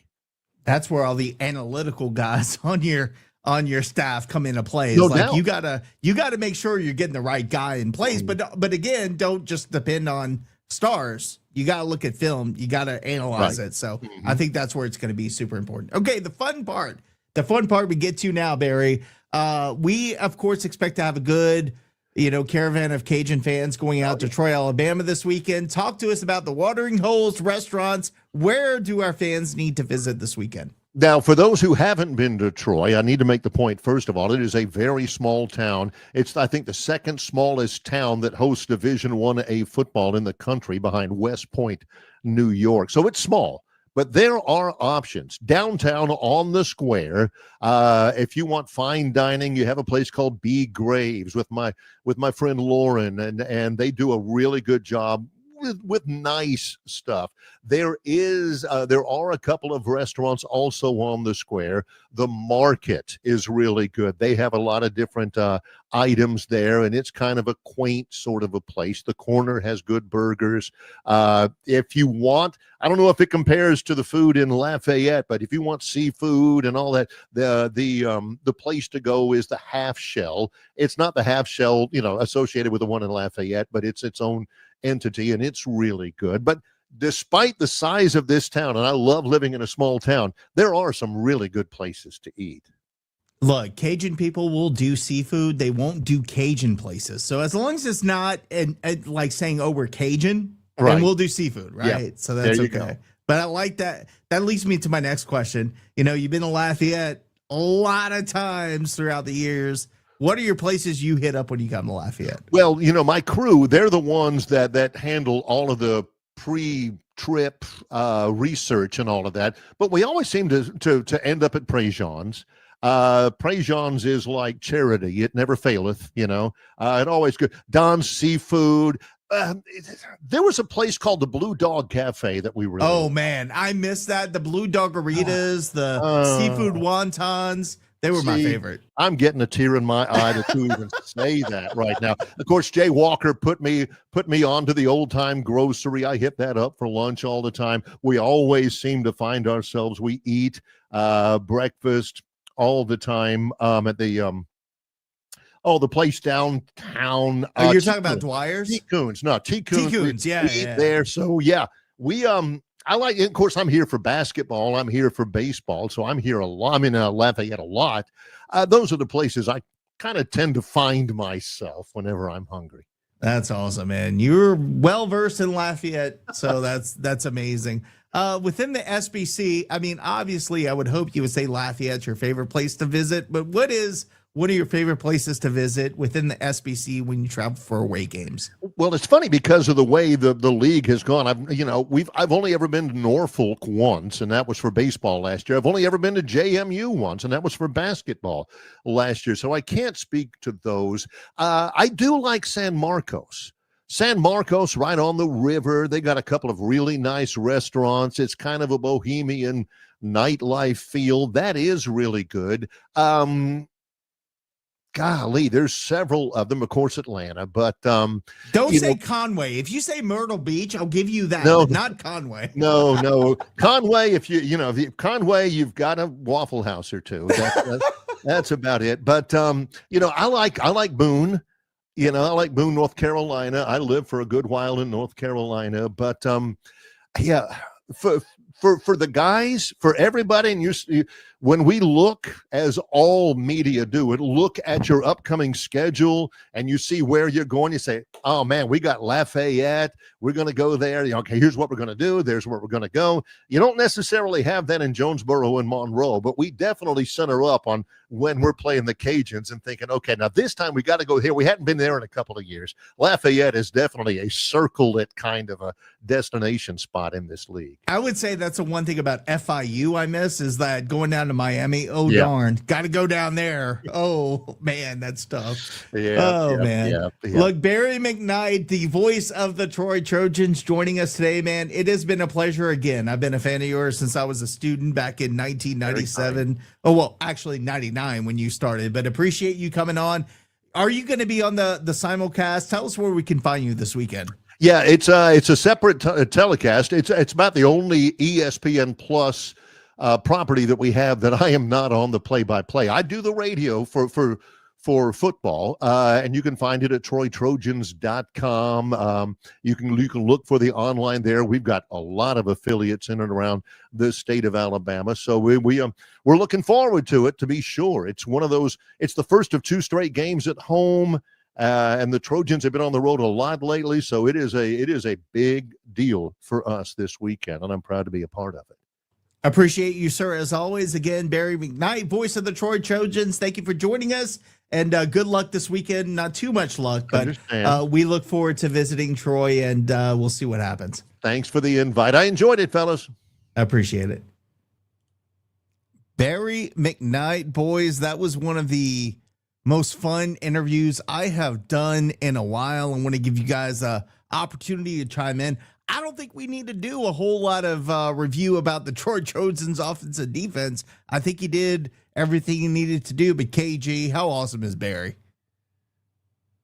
If I could find my mouse like every time. No, man. I mean, he has you hanging on every word. I mean, honestly, there's some interviews that we get on here. They're a little doldrum, and you can kind of tune out from here and there. I mean, honestly, with that voice, I mean, the comments have agreed. That's one of the best radio voices in all of sports up to this point. Definitely one of the best voices that we've had on this show. Very knowledgeable about the Troy Trojans. I mean, man, he's an encyclopedia. And I mentioned it in the comments. That little man cave he's got, that little home office. What an incredible place to do a podcast, dude. That was a very impressive setup that man has. But no, nothing but great things to say about that man, especially his voice. I mean, one of a kind for sure. You can ask Lane. My little studio is pretty sweet. I'm just saying. Lane has seen my studio. It's all right. Josh, your thoughts on the interview with Barry? Well, Barry's a pro. He's always been a pro. He's always been a good friend to Rage and Review for years. Always happy to have him on. Just like Cole said, it's fun to listen to a guy that, could basically put you to sleep at night. I mean, full of information and the soothing, the dulcet tones. You know what I mean? I mean, he's just awesome. But and also, he's one of my favorite, if not my favorite, baseball calls in the league. Barry just does a great job on baseball. But he knows his stuff. He mentioned all of the players that he mentioned in his preview was going to be the guys that I talked about in my preview. So we align on that. But yeah, Troy's got some guys. They got some talent, especially on the offensive side. But defensively, don't sleep on them. I know the numbers are not going to jump out at you, but they've been playing much better lately. And they've got some talent on the defensive side. Jerry, your thoughts? You know how you have elected officials or politicians, they're called elder statesmen. I feel like Barry's kind of like an elder statesman for radio. He's been there for a long time. He's really solidified himself as one of the greats, especially in the Sun Belt. And no, he's fantastic. Like Josh said, he's been a friend of the pod for a long time. And, anytime we ask him for an interview, he'll take as much time as he wants and talk with us. And it seems like when it comes to Troy, he really enjoys talking about Troy. Like that school has really been a part of his life for a good part of his career. And, sometimes when you find a radio guy like that, especially when you think of Troy, you don't think of that kind of voice, right? You think of look, they're kind of in the middle of Alabama, in South Alabama, kind of in the middle of nowhere. And then you have a guy like Barry McKnight that kind of brings this sense of, like I said, like an elder statesman of radio. So, no, that was a great interview. Always appreciate Barry stopping by. And I always enjoy listening to his calls. I've listened to a few of them, especially when we play them. I'll listen to his radio calls, and he always does a fantastic job. So really appreciate Barry hanging out with us for a little while. KG, before we get to the ambassador, because I do have a video from him, he's not able to join us live, but did give us some thoughts. Anything offensively you wanted to add? And Lane, I'm going to get to you after this, but KG, anything offensively you want to add that Barry didn't cover? I mean, the only thing that I can do is maybe do a little bit deeper of a breakdown as far as like where they rank at in terms of across the NCAA. I mean, but he hit on all the major points. I mean, they're effective in scoring, particularly in the red zone. They have a balanced attack. It seems like when they go to the air, they like to funnel their explosive plays to Trey Taylor, he's a senior. He's a transfer from Tyler Junior College. When they go to the air, they funnel their big chunk plays to him. And on the ground, they have one basically bell cow, which is junior running back Tay Meadows. He's a lead back. He has about 100 carries on the season. He's played in all 7 games. I mean, Barry did a great job of breaking down the rest, but all I can say is they're 73rd in the country in scoring. They average 28 points per game. Now they are 104 in the country in total offense. But it has improved, since Kilcrease has taken over the quarterback job. Since he's been a starter, they're 4-0. Now, 2 of those wins have been in overtime, so they're not absolutely dominating the other teams. But to say you're 4-0, you're getting out of there with a win, which is all you can ask for from a backup quarterback who's been thrown into starting action. So, no, I mean, like I said, their biggest weaknesses is their offensive line right now. 4 of their starters are either out or questionable. I mean, that's something that the Cajuns are going to have to, to attack. And listen, Troy is also currently giving up 22 sacks on the season. They're 122nd in college football in giving up sacks. I mean, 22 sacks through, 7 games? That's a lot. So, I mean, with a banged up O-line, that's going to create opportunities for our defense. And look, I had some keys to victory. I have 3 of them. This is what I'm going to say. Cole's keys, if you want to call them. With an injured O-line, the Cajuns need to bring pressure early and often, disrupt that timing, and force errant throws. Listen, the last couple of weeks, we forced turnovers. We forced interceptions. If you can continue to make that a pattern for this week, I mean, I'm hoping at some point we're gonna capitalize on turnovers, right? Yeah, that's kind of what I'm thinking. But key number 2, Cajuns defense must maintain their assignments, both in the run and in the pass, and limit breakdowns that can lead to big gains, especially to Trey Taylor, the guy that I mentioned earlier. He is their lightning in a bottle. Everything, they try to funnel everything to him when it comes to explosive plays. And number 3, Cajuns defense must step up inside the red zone and force field goals instead of allowing touchdowns, because like I mentioned, they are 20th in the country in red zone scoring with a 76% success rate. That is extremely impressive for a team that is only 104 in total offense. That means they capitalize on virtually all of their opportunities when they get inside the red zone, and that's a dangerous ball club. That, that's why they're winning these close games. You got teams that can win 1-score games. You got teams that are going to lose 1-score games. What side of that do you want to be on? It seems like Troy is doing what they need to do to get in the end zone and have that extra step over their opponents so far this year. I have a question. So I'm looking at their stats. I was looking at it earlier. I found it kind of strange that their offensive line was ranked kind of low. But it looks like their passing attack is really good. Do you feel like they're better at pass blocking than run blocking as a whole, just the way they're built? Yeah, so they're actually ranked 88th in the country in passing this season. They're averaging 212 yards. And then they're 98th in the country rushing, 129 on the ground. So honestly, it's a pretty balanced attack. I'm gonna be honest. Now, I don't know with how the offensive line is banged up where their strength would be. Like what I'm saying is, I don't know what the personnel that they're going to throw on the field. Like, some guys run block better, some guys pass block better. So depending on what the 5 guys can do as a unit, it's hard to predict what Troy's going to come out and do this weekend. Because like Barry McKnight said, Tucker Kilcrease can throw the football. He has 9 passing touchdowns since he's been the starter and only 2 picks, and hasn't turned the ball over in 3 games.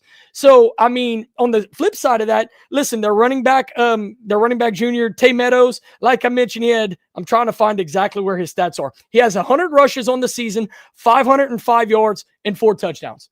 So that's a very balanced attack. So it's really going to come down to what that unit of offensive linemen that they do run out there can do better. Can they run block better? Can they pass block better? And I guarantee you, whatever they can do better as a unit, that's what they're going to lean on, because you're playing to your personnel, which is what I preach each and every week. And it's something that the Cajuns don't do very well. I guarantee you they're going to play to their personnel of what their offensive line can handle. And something we will talk about as far as health with our personnel in a second. Before we move on, Lane, I want to add you to the chat. Talk to us. What's on your mind, man? So I was just going back to the McKnight conversation. I appreciate him coming on. I messaged him on Monday, and I think a minute later he responded to our message, which is really awesome.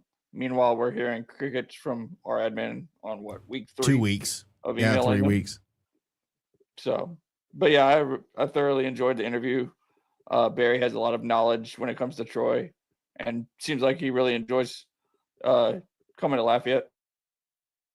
And doesn't shit on our fans, which is always great for the voice of a team. Josh, defensively, anything you want to add to Barry's rundown? Yeah, and I'll be brief because he did a great job of encapsulating Troy as a whole. But I just want to say the Cajun offense has got to exploit the 105th nationally ranked rush defense from Troy. They've given up 173 yards per game, almost 5 yards a carry, and they've given up 13 touchdowns on the ground. We did just learn that they're switching from a 3-4 to a 4-3, so obviously that presents some challenges. But I just, if you see a bad defense, you got to exploit it. You got to abuse it. Defense from the rushing game is what I'm trying to say. They are also 102nd nationally in third down defense. They're allowing 43% conversion rate. So if you stay on schedule and you don't chase the sticks, you have an opportunity to stay on the field, which is something we've been very bad at in most of our games this year. So I think we have an opportunity to kind of control the clock, kind of like we did in that first drive against USM. Just stay on the field. Keep that defense fresh. When the defense is fresh, like they showed you last week, they are capable of good things. The good things about Troy's defense is, you have to talk about it. 31st nationally in passing yards per game allowed, only 189, 10.8 yards per completion. That's very solid. And he talked about the corner D2 transfer, and I'm going to talk about him before I get off of here. They are 33rd nationally in tackles for loss per game at 6.4. They have 45 for the season, and they're 40th nationally in red zone defense. In 20 attempts, they've allowed 16 scores, 8 rushing, 4 passing, 4 field goals. It's a .800 conversion rate, which I thought was pretty impressive for a Sun Belt defense considering the schedule they've played. 24th nationally in sacks per game, 19 total, almost 3 per game. And here's something that we don't really talk about a lot, but field position is so important in conference games. Troy Trojans lead the country in net punting average at 46.45 yards per kick, meaning they flip the field almost 47 yards every single time they punt. The Cajuns, to give you some context, do it about 39 yards. So you're talking about another 7 yards. That's almost an entire series. So I think that's important. When you're in a game, you're in a close game, field position matters. Troy leads the entire country at flipping the field. Thought that was important. I'm not going to get into ULM. I thought they dominated ULM, but to Barry's point, they have typically struggled in Monroe, which is very strange. It's just one of those weird things, those weird anomalies. A lot of teams struggle in Monroe. Like JMU lost there last year, so we can't forget that, right? That's true. One of the most shocking upsets of Sun Belt, in the last 5 years that you can remember. I would like to say this about Troy's defense. They're very veteran-laden. Defensive line has 10 players that have played 7 games. All right, 9 of those 10 are juniors or seniors. Their linebacker crew has 6 players that have played 7 games. All of them are juniors or seniors. The secondary has 6 players that have played 6 or more games. 5 of those 6 are upperclassmen. They have virtually no injuries on defense, and Troy gives up an average of 24 points at home. That, you put all those things into perspective. It's a team that knows who they are. They know what they do well. They know how each other play. They're giving up roughly 24 points a game at home, and they're going to be facing off an offense that on the road hasn't been able to score many points outside of EMU. So it's not a great matchup. And again, you can look at their season totals. Doesn't really tell the whole story as far as I'm concerned, especially at home where they've been a little bit more stout. A couple of guys that stand out on film. Barry, he basically just kind of broke it all down, but I got to reiterate and add some stats. Jaquez Wright, or maybe he said Jaquez White. I'm sorry if I'm butchering that, but Jaquez White, the cornerback junior, 6'1", 190, transfer from D2, PFF grade of 77 overall, cover skill of 81, PFF graded out overall. His stats that I wanted to add: targeted 35 times, 23 completions, 66 completion rate, 238 total yards. This is in 7 games, 95 yards after catch, 34 long pass. He's allowed 3 touchdowns, has a pick, 5 pass breakups, only 2 accepted penalties against him, and his QBR against is 101.8, a little bit higher than I would have thought. But look, he's the guy. He's the cornerback on that football team. And I agree. I think Barry also mentioned that he's in the top 10 of PFF graded or thought of, based on his power rankings. And you can get into all the very high analytical, advanced analytical stuff. But he's up there. He gets mentioned repeatedly in all of those statistical breakdowns. And I just think that that's a great player to have in the Sun Belt Conference, especially a guy coming from D2. Good for the league, but somebody you definitely have to game plan against. And, based on our quarterback situation, not necessarily something I'm looking forward to, but you're going to see number 8 flash on the screen, guaranteed. Jordan Stringer, he mentioned him as well, number 3 tackler in the league in the Sun Belt, 48 total for the entire season. He does have a sack. When you look at him, you think like workhorse. He's a leading tackler on the football team, stalwart in the middle. Another guy that you're going to hear get called over and over and over. He is going to be the key to, I think, in my opinion, he's going to be the key to stopping a Bill Davis, a guy who's going to run the A and C gap. He's going to be the guy that when Blanco comes in as a young guy, he doesn't want to see Stringer coming through and being gap sound and plugging those holes. So he's the type of guy that, at middle linebacker in this league, he's the kind of guy you need. He's a little bit smaller than you'd like to think as a traditional linebacker. He's 6'2", 225. But still, man, he lays the wood. He's a good player. You're going to see him make plays on Saturday. And then Elijah Davis is their true pass rusher off the edge. Senior, 6'3", 275. A big end. Transfer from South Carolina. He's coming off his best game as a Troy Trojan. Overall rating, PFF 70 overall. Tackling 71. And his pass rush is 72. He's just starting to come into his own as a Trojan. I'm actually looking forward to seeing this guy move because on film, if you watch like the previous games that he's played, the more snaps that he gets, it's actually kind of a freak. So it's going to be interesting to see what he can do. Against ULM, 3 total tackles, had a sack, 2 hurries, and a fumble recovery. That's the kind of production you're getting out of him, out of the defensive end. Troy did lose the turnover battle against ULM 2-0, still came out on top. Look, you probably didn't learn a lot from the ULM game just because of the way that game went. I think you can get a lot more out of the Texas State game.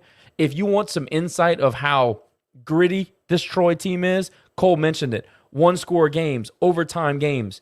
They just have that thing about them that they win close games. They gave up 28 points to Texas State in the first quarter.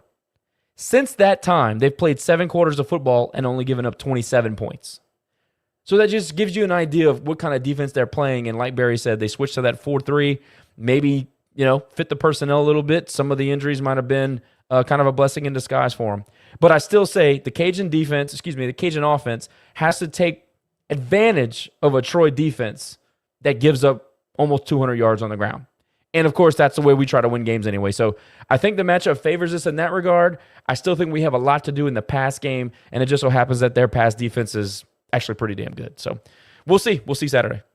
But the question is, will we, if we have success running it, keep running it? Because history has shown when we do something that is successful, we do the opposite for some reason. There was a particular comment the other night to that point of passing the ball after you run it so well. Maybe we can get to that later, Nick. Yeah, I don't know if I want to get to that, whatever. But I do want to go over to the brand ambassador, Caden Jensen. He did have a message for Cajun fans tonight. He is not able to make it live, but did want to give a shout out to our folks. So let's hear from Caden. What's up, Cajun Nation? Caden checking in. Sorry I'm not able to make the podcast tonight. Got a couple teammates getting baptized. Bryant Williams and Xavier Brown are getting baptized tonight. And so, definitely excited to kind of witness that and be along with them in their journey with God. And so, I guess I'll dive into past Saturday's game. Offensively, I'll start offensively. I feel like it came down to a select few plays. And so, as a team, you know that going in that there's going to be some plays that change the game. And so at the end of the day, we gotta come out on top on those certain plays. And so whether that's turnovers, controlling them, preventing them on offense, or capitalizing from a defensive turnover and then penalties. And so, both of those things are things that we can fix and correct. And so, I feel like this offense, the next step that we got to take, this week, and which we've taken, it's been a really good week of practice so far, is finishing drives and finishing with a touchdown. And so at the end of the day, we gotta find a way, no matter how it gets done, to score points. Defense has got to find a way to hold them to points, and special teams, we gotta change the game. And so, as a team, through this adversity, we've only come closer. The staff has come closer, the team has come closer, players have come closer, and so we're just ready to kind of finish the season out the way we want to. There's a decision that has been made. we could have sat there and felt sorry for ourselves, and this game didn't go how we wanted. Let's fold it up. Next year is next year. But we've got too many guys on this team and too many coaches that take so much pride in this team, and we want to finish the season the way we want to, and that starts with going 1-0. We got to fix some things. From this past Saturday, we got in film, we corrected it. We had guys take accountability, take ownership, and since then, in these few days of practice, we've made the steps that we've been needed to make. And so, kind of looking into Troy, they're a really good team. All three phases of them, they've got a very good team, a very respectable team. And so, this is a big game for us, because it's the next game. We get to go on the road, we get to go 1-0 on the road, and start that journey that that we did so well last year. And so, I say it every day. All the focus is going 1-0, and so we got to carry over the successful work week that we've had in the past, and that we're starting to have now throughout this week. And we got to execute on Saturdays. That's how it is. And so we got to play team football, and I think that's going to be the key to victory. And so we appreciate the support as always, and we're looking to get this win for Cajun Nation and most definitely ourselves, because we see what's going on. We see the potential that we have, the work that's been put in, all the investment from everyone involved. And so, like I said, all focus is going 1-0. And so we're ready to kind of get this rolling with Troy. It's going to be a good game on the road. And so, definitely kind of looking to capitalize and start this, this new 5-game season the way we want to. But yeah, thank you all for adapting to my new way of connecting in with y'all. And so, I look forward to the game on Saturday and speaking with y'all again. Go Cajuns. How can you not love the brand ambassador, our guy Caden? How awesome is he? I will move on as well, because we do have some clips from our buddy at News 15. Will Heron hooked us up tonight with some clips from the presser earlier in the evening. Hold on, Nick. Brandon, we got to show love to the brand ambassador. Led the team in receptions and yards this week, bro. Oh, we can't just pass by that. I was gonna get to that, but you don't give me the chance, bro. Well, I didn't want to. Well, I was gonna keep it on topic for a second, but man, 5 catches for 45 yards and a long of 18. He led the team in catches as a tight end. Look at what happens, and when I think you throw it targeted to the 8 damn times. time in. Yeah, and how about that damn time in? Hey, how about that double block he put on that long play? That was awesome. 2 guys, 2 for 1. I just wanted to make sure we gave love to our boy before we moved on. But go ahead, take the floor. Sorry, bub. Anyway. I'd like to know how many people watch that guy in the block game. He's pretty freaking solid. If you didn't, it was he's always solid in the block game. He always loves that part of it. But when he puts really his does. hands up and becomes a 10-foot monster, it's easy to see him on the field. I'm just wondering about on quarterback power, on the sweeps. I mean, the dude's a monster. Well, let's be fair. All 3 of our tight ends can block their ass off, if we're being really honest about it. That's very fair. We've got the best tight end room in the Sun Belt. I mean, I'm not even going to let anybody argue that, especially the Buzzards. But anyway, thanks to Will Heron, News 15, talking to Des earlier tonight, talking about Walker Howard playing in games this season. Let's see what he has to say. Yeah, I mean, I think, with Walker, the opportunity last week, to put him in there was I think we need to continue to try to, we've done this with some of these other guys, like whenever Lunch was playing, give him a couple series in there to let him go play. And, I think it's important to let him continue to develop too. So, he's good to go. He's been cleared. I think he looks really good at practice. I think Lunch has done some really good things for us. I'm not sitting here talking about, making the, but I think he deserves to get some plays and play and get some series and stuff like that in there. So, we're working towards that, this week. And, last week got a series, got hit a few times, stood in there, threw some really good balls. Obviously has one he'd like to have back, but stood in there, played tough, made some plays. Makes me feel like, he is 100% and, and he is good to continue to progress that way. He might play, might happen. I don't know. What did I say earlier? Get ready. There it is. There's your answer. Terry asked a question about starting the passing game with quick passes. Apparently there was a comment to that remark from Will. Let's see what he has to say. Much more healthy. Will he be starting the offense, dropping back more, or will you start maybe with some screens or some quick outs to kind of warm the passing game up? Well, I mean, I think you always try to get them in a rhythm. I mean, sometimes it is a shot, and you feel like, hey, that can be a a boost to the whole offense. We've done that. We started with shots early. We've done some quicks and things like that. I think, we typically kind of start deciding what our openers are going to be and how we're going to try to start the game after we watch Wednesday's practice and see the things that we've done well. So, he is feeling good. He's moving around really good. It looks like he's got a lot more zip on the ball. So, you feel a lot better about him being able to go to execute whatever you really want. But I'm not going to tell you what play we're starting with. So also, Coach talked about Walker and Lunch both playing in games. In fact, both playing in the next game against Troy. Let's see what he has to say about that, about the 2-quarterback system we all love so much. My God, we've had more quarterback situations in the last 4 years than I ever wanted to have in my whole career. I think it's about what's right for the team and what's fair for the kids too, if that makes any sense. The guy won the starting job. He got hurt. It's not his fault he got hurt. Lunch came in and provided a spark, and I think I know our team really believes in him too. So it's not, I think what's right is, that Walker gets to play and gets to get back on the field a little bit and do that, but it's certainly not one of those situations where, if I felt like the quarterback was the reason we weren't scoring points and I felt like the quarterback was the reason we're not winning, well, that's a different story. I think Lunch has done a really good job. So, it's just, you have the conversations with them and you communicate and you tell them, like, look, this is how it's going to be. This is what it is. This is how we're going to do it. And, I mean, we've done it successfully. Levi did it, like you talked about the first year whenever Coach Napier was here, with Ben and Chandler. We kind of – that was a little bit where it was still in flux a little bit. We were playing kind of up and down at the position a little bit. Also, Des talked about a season-ending injury, and also, Josh, your favorite player, Shelton Sampson, coming back.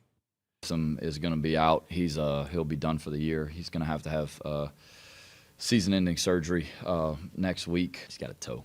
It's turf toe. It's really bad. I mean, it's we thought that it was, we got an MRI and everything, and it's just, it's something that's going to require surgery. He's playing really fast. He looks really confident. He's worked really hard on all the things that he could do, while he was out, continuing to catch balls and doing stuff and rehabbing really well. And, he looks like he's in a really good spot. We're excited to have him back for sure. Continuing to catch balls? You mean starting to catch them? The funniest thing about this whole situation, boys, is the fact that I will say somebody in the administration met with Will tonight and said, hey, by the way, Des doesn't hate you. Now, the only person or show you've ever heard that on is this one right here, where we claim Des hates Will. So apparently they're listening, boys. Not listening to our request for credentials, but they're listeing. Anybody who takes that seriously is an idiot. Your thoughts about Josh, about what Des had to say. I don't know. Like sometimes my kids will be on the other side of the house and they'll be having a disagreement, and you pull them into the room and you go, all right, who did what? How did this start? And they both start talking, and by the time 30 seconds have gone by, I lose interest and I go, just get along. I don't care. That's how I feel when I listen to that. Just figure it. Just figure it the F out.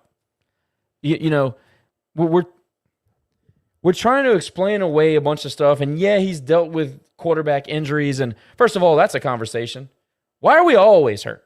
Why are we always hurt? I was going to bring up strength and conditioning. But the offensive line is always hurt. The quarterback position is always hurt. Defensive line has actually been better than last year, but before that, defensive line was always hurt. When were we the healthiest? When Napier was here, we had we had injuries here and there, but nothing like we've had over the last 4 years. Levi Lewis was the last quarterback to be healthy a full season. That's 4 years ago. We haven't had a healthy quarterback start the entire season since 2021. Always hurt. So we're always hurt. And maybe that's part of football, I guess. Yeah, sure. But the cluster injuries on the offensive line is like every year a thing. It's every freaking year. Since Dez has been the head coach here, we've had to play 2 and 3 quarterbacks every year. All right. And maybe that's not an anomaly. I'd have to go back and look at these other programs and see how many quarterbacks they're playing on average. But it doesn't feel like they're constantly having to play their third string quarterback. I don't know. His point about Walker winning the job and then, it's not his fault that he got hurt. Okay, that's true. I don't think that anybody should lose their job from injury. However, we weren't really winning. We didn't play winning football against Rice. We didn't play winning football in the next 2 to 3 games. And then you insert a guy like Lunch who, not polished, kind of raw, not perfect. But he's given us something to follow. He's given us something to feel good about. He's given this team an extra edge. It was the same thing with Zion. When Zion came in, he gave us hope. He even said, if I felt like the quarterback position was why we weren't scoring points, I wouldn't. Well, okay. Then what the hell why are you messing with it? Assuming the oblique is something that he can continue to play with. And, we kind of saw it Saturday. Assuming the oblique is something he can play with, why are you messing with it? Are we going to see a every third series situation that he's coming in no matter what? Talking about Walker coming in? Because I'm totally against that. I think that's an absolutely ridiculous way to approach the game plan. But again, he doesn't care what we think. But still, I don't think that's not winning. It's never worked, ever. In the history of ever, it doesn't work. Maybe with Leak and Tebow. Maybe that worked then. But outside of that. One time. KG's going one. One time. That one time. One time. I just, there's every time he talks to the media, it leaves with 10, you have 10 more questions than when you went in. No matter what you do. Shit, it doesn't matter. If it doesn't work, everybody second guesses it anyway, so I don't give a crap anymore what people think about it. There you go. I'll play that all night. But it just, some of it's not his fault. I get it. I think some of it can be handled better. 2 and 5. Well, what can be handled 500 better is record. the offensive freaking play calling that, hey, if it's not working, hire an OC. Give the reins over to Munoz. He knows how to run the freaking offense. I'm tired of this shit. It's what got Napier fired. It's what got all these coaches fired because they're too damn stuck in I'm going to call the plays. And then when you call the plays, you get pissed off when people call you out because it's a terrible freaking play call. So I think that we underappreciated Ben Woldridge. We really did, and I'll be the first one to. He covered up and so did Levi. But he really covered up so many deficiencies we have in our play calling. Well, Levi played behind 4 NFL linemen. And true, yeah. And Levi played with the likes of I'm not going to go start naming 3 NFL running backs. I'm not going to get into all that because we're going to go off on a tangent. But the fact of the matter is, Ben Woldridge will be seen in history of this program as a major standout because. You take away Ben Woldridge and Dez is a 500 coach. And we're in year 4. You don't talk to me about, he's had all these things. No, if you want to say his first year was tough, okay, we can have that conversation. But this is year 4. I don't want to hear anything. I don't want to hear it's year 4. It's all your kids. It's your program. It's your offense. I do not believe that we can be successful with our head coach calling offensive plays. I think that Coach Dez can be a head coach. I think he has the demeanor. I think guys will play for him. I think in this day and age, you have to be a player's coach to keep guys on staff or keep guys on your roster. I do think that. I'm not even saying to fire him as the head coach. What I'm saying is that he needs to take accountability and say, the offensive game plan cannot be completely run by me. I need to offload that duty to somebody else. And listen, I talked about this in the other show after the game. When I got players that were starters on the offense for Billy Napier telling me we are running the exact same offense that we ran here in 2019, that's a problem. College football evolves every 3 to 4 years. You got to get some new blood in here. You've got to get some new ideas. You got to get something fresh. You have to. When the damn defensive line from Southern Miss is able to call out plays, you have a problem. That's not a Dez problem. That's not a talent problem. That is a flat out, you are not evolving with the game of college football problem. And until we're going to admit that and do something about it, we're never going to move off of this 6-6. I mean, I don't think we're not winning 6 games this year. No. But this mindset of, hey, we're going to win enough games to get into a freaking bowl game. And to Terry's point, KCO side covered up a lot of deficiencies on the defensive side. Okay, we don't have those kind of guys on this roster. And I'm not saying anything bad. Like we don't have that amount of leadership and that amount of seniority on this football team. We just don't have it. And you got to be able to cover those gaps, and in NIL and recruiting and portal and all that stuff, you got to plan for it. I'm not going to kill him on that right now. But just to go back to the original point, he's got to look at himself and say, this is not working. I can't be stubborn. If I want to win, I got to make changes. This is like the Deggs and JT situation. I was so against Deggs and the way he was handling his staff. As soon as he got rid of Jeremy Talbot, I said, okay, all right, then we got something here. We got a coach that's really invested, that knows what he needs to do to get to the next level. Now, it hasn't quite worked out. However, he made the decision that needed to be made. He showed true leadership. He showed about how much he cared about his program. If Dez cares about his program the way we believe he does, it's time to make a difficult decision. Period. I just want to go back to you talking about the talent gap that we had between like the having NFL players back in the day, and that covered up a lot of Billy's play calling. Look, let's not. Billy was a horrible offensive coordinator. I said it for 4 years. Correct, it was a joke. And now you got Dez doing the same exact thing with a subpar talent based on the Napier era. Thank you. You cannot run the same offense that Billy did because Jabbar Jalouk got freaking SEC talent in the Sun Belt, which is why we ran the table, which is why we're 10-2, 9-3, which is why we were ranked in the CFP top 25, because we had the talent to back up that shitty play calling to make up for those gaps. So you're running the same offense that Billy ran at Florida that he just got fired for running here with not the subpar same athletes. Talent. Not right. I wouldn't call them subpar athletes. I'm just saying it's not the well talent compared to level what we had before. Absolutely. Well, it's not the yeah. Same talent level because NIL, they're going to go to the bigger schools. We've got talent on this team, but there is nothing that's shown me we coach to the talent. We just coach to the system that we were taught. That's the problem. Yeah, and I want to correct myself on that because I do think, when I say subpar talent, I'm saying that compared to the 4 linemen who are starting in the NFL from 2019. I'm not taking anything away from what we have now. The problem is that, to y'all's point, is that we're not adapting with what we got because talent-wise, even in the Sun Belt, we do have talent. Like, we do have enough to win.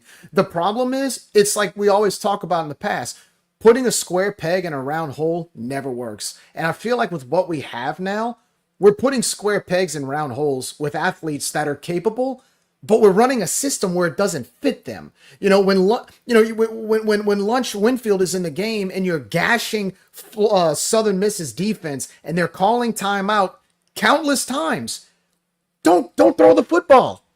Don't throw the football. Run it. I mean, Cole, you played at Acadiana. Can you imagine at Acadiana? They are notorious for long drives where they just run it down your throat. Just imagine if they started calling play action every 3 plays. Oh, no. And it RPO fails. spread offense. RPOs running out the shotgun. I mean, with guys built for the they'd run their coach. They'd run their coach out the stadium. I mean, we overcomplicate this. But Jerry, you're not taking into account USM was fitting the run, man. They were fitting the run. We had to take a shot right there. They were fitting the run. Yeah, while they were calling That's all I've heard for 3 weeks. Fitting the damn run, the damn run. Listen, we had 220 yards rushing against USM. 220 yards rushing. You're not going to sit here and tell me they were fitting the run, so we started throwing the ball. Oh, we can't just run the ball all game. Bullshit. You got a quarterback taking snaps who is one of the best natural runners on your football team. Zylan Perry looked great out the chute, and Bill Davis had one of his best performances in the last month. All 3 of those guys were really good Saturday. You're not going to sit here and lie to me in the presser that you couldn't move the football on the ground, because even with a beat up offensive line, you did. So you're full of shit. At this point, you're just being stubborn. And if Lunch Winfield really did have a torn oblique and you're still committed to trying to throw the football, let me tell you how that turned out for you. He ended with 115 yards passing. 115 yards passing.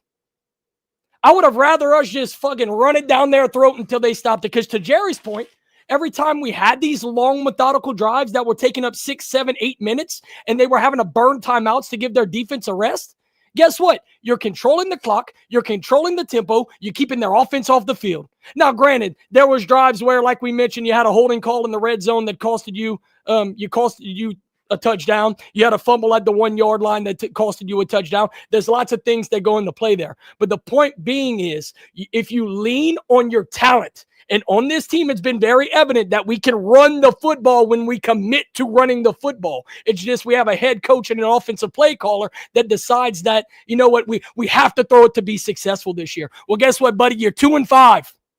You're 2-5 doing the same shit you tried since week 1. I mean, dude, figure it out. Like Josh said, figure it out. I mean, shit, it doesn't matter. If it doesn't work, everybody second guesses it anyway, so I don't give a crap anymore. I'm telling you what does work. So I got a question. What is our passing offense right now? What are we ranked in? What FBS? is our identity? What is our offensive identity? I mean, are we in like the bottom? Aren't we like the bottom 15 in passing right now? Why would you try to throw the football when you're that low ranked, and then your rushing attack is your bread and butter? Why would you try to venture to something where you're one of the worst in FBS? Because we want to be balanced. That's the answer. We want to be balanced to our detriment. It doesn't matter if we suck at it. We want to be balanced. And in college football, I understand where he's coming from. Yes, ideally, you would love to be balanced. In theory. But in theory, you would love to be balanced. The best football teams are balanced football teams. But guys, listen. We just don't have the personnel to be a balanced team right now. You're on your third string quarterback. And listen, is it a lapse in talent evaluation that Lunch Winfield was listed as at the start of this season as the third quarterback, and now he's being counted on to account for 60 to 70% of our offense? Is that a complete lapse in talent evaluation? Because Walker Howard in that first game was not asked to account for that much. Daniel Beal was not asked to account for that much. And then you got Lunch Winfield, who is supposedly has a torn or partially torn oblique, and he's still having to carry 60 to 70% of this offensive load. So is it bad evaluation? Is it poor game planning? Or is it poor in-game adjustments, play calling? Or is it all of the three? It's all three. This is the best point that anybody has ever brought up. You, like you said, in theory, he's the third string quarterback. Really wasn't. Probably like 1B is where he should be. But the moment he entered the orbit for Raging Cajuns football, you go from he gets 5 snaps a game in the first, 3 games, to he saves you from Marshall. And then you totally turn the offense completely over to him. And the next thing you know, he has more. I think 2 games ago he had more carries than the running backs combined. Like, you can't tell me that you game planned for that. And if you did, then you have no idea what you're doing. And if they want to tell me the game dictated that, that's even more of an indictment on how you game planned.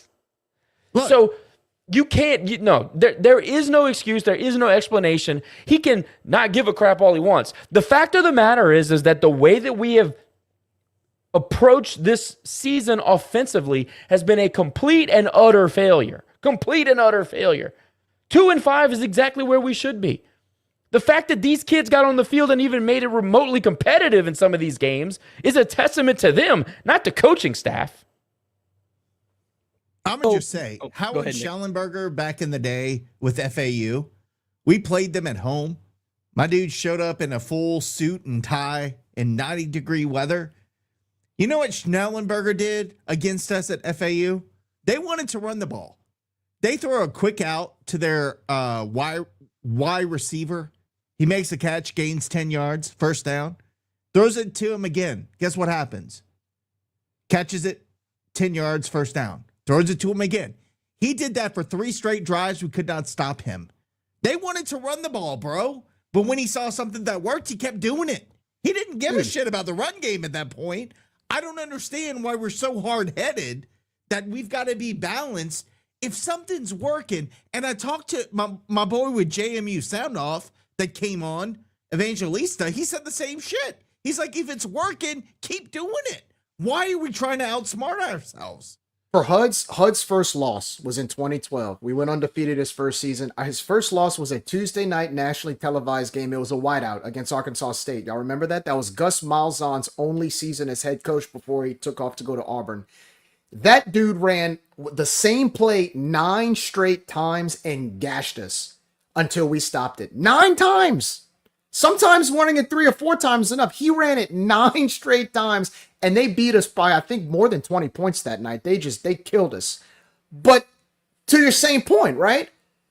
You're going on the road to a hostile environment, and you're running a play that you find that works and is gashing a defense. Hell, I don't care if you run it 19 times, especially with our offense. Keep running the damn play. I mean, let's not overcomplicate this. Let me just say this. Isn't the point of a football game is to be more physical than the opposing team and to control the line of scrimmage? The point of the football team is to win the freaking Correct. No. Yeah. But I'm making a point here. So why would you stop doing something when you're literally establishing dominance during the game? At the line of scrimmage. You're blowing them off the line of scrimmage. You are calling literally deflating their defense. I mean, that's just me, guys. Y'all know I'm a run-first guy, coming from Acadiana High, running that classic veer machine. I love running the football. Ted Davidson taught me everything I know about running the football. Ted Davidson taught me everything I know about putting your fingers in the dirt and running through a defensive line, because that's what Acadiana is. You freaking bowl over the defensive line and you go down the field and score. And it doesn't matter if it takes you 1 minute, 1 play, or if it takes you 8 minutes and 16 plays. We're going to beat your ass at on the line of scrimmage, and we're going to run it down your throat. So if you're doing that, and that's what the game of football is, it's a physical game, why are you so adamant to try to throw the ball if the running game is already working? To your point, y'all just said it. Run it. And I think the biggest indictment on his play calling is exactly what we talked about very early in the show. You had your very first drive of the game, 16 plays, 8 minutes off the clock, 85 yards. You ran the ball 12 times on that drive. USM gets the ball back. They go 3 and out. You know what we do? We just start chunking it down the field, overthrowing receivers. We ran a play action bootleg to the sideline, and the ball went like 10 feet over Dale Martin's head. Your rhythm's gone at that point. Your momentum is killed. You just gave them a breath of life. Smartest man in the room syndrome. Josh, we say it every freaking time. Smartest man in the room syndrome. I was sitting next to Cole during the game, and I don't know how many times I leaned over and said, we are running the football at will. We're running the ball as much. We were doing whatever we wanted to do in the running game. But we had to. It's like, I get the theory that you got to keep them honest. And I said this a couple of weeks ago. Technically speaking, when you talk about the way he calls a game, you can make an argument of why it makes sense. But why do all those mental gymnastics when you can just turn around and hand the ball to Bill Davis and he falls forward for 6 yards? Why do we got to do that? Just force them to respect you one way or the other, and then when you have to, change it up. But sometimes, to Cole's point, the game is physical. Just stick to what works. Well, make them stop you. And then when you have to, change it. Yeah, make them stop you first. When you're gashing them every single play and they're calling time. When a defense calls a timeout because they're tired, they're sending you a signal. Yes, stick they're with telling what you're you, doing. we cannot stop you. That's just... Guys, we got to move on because we're running way over right now. But I do want to get to the depth chart. Obviously, Shelton Sampson Jr. at the X wide receiver.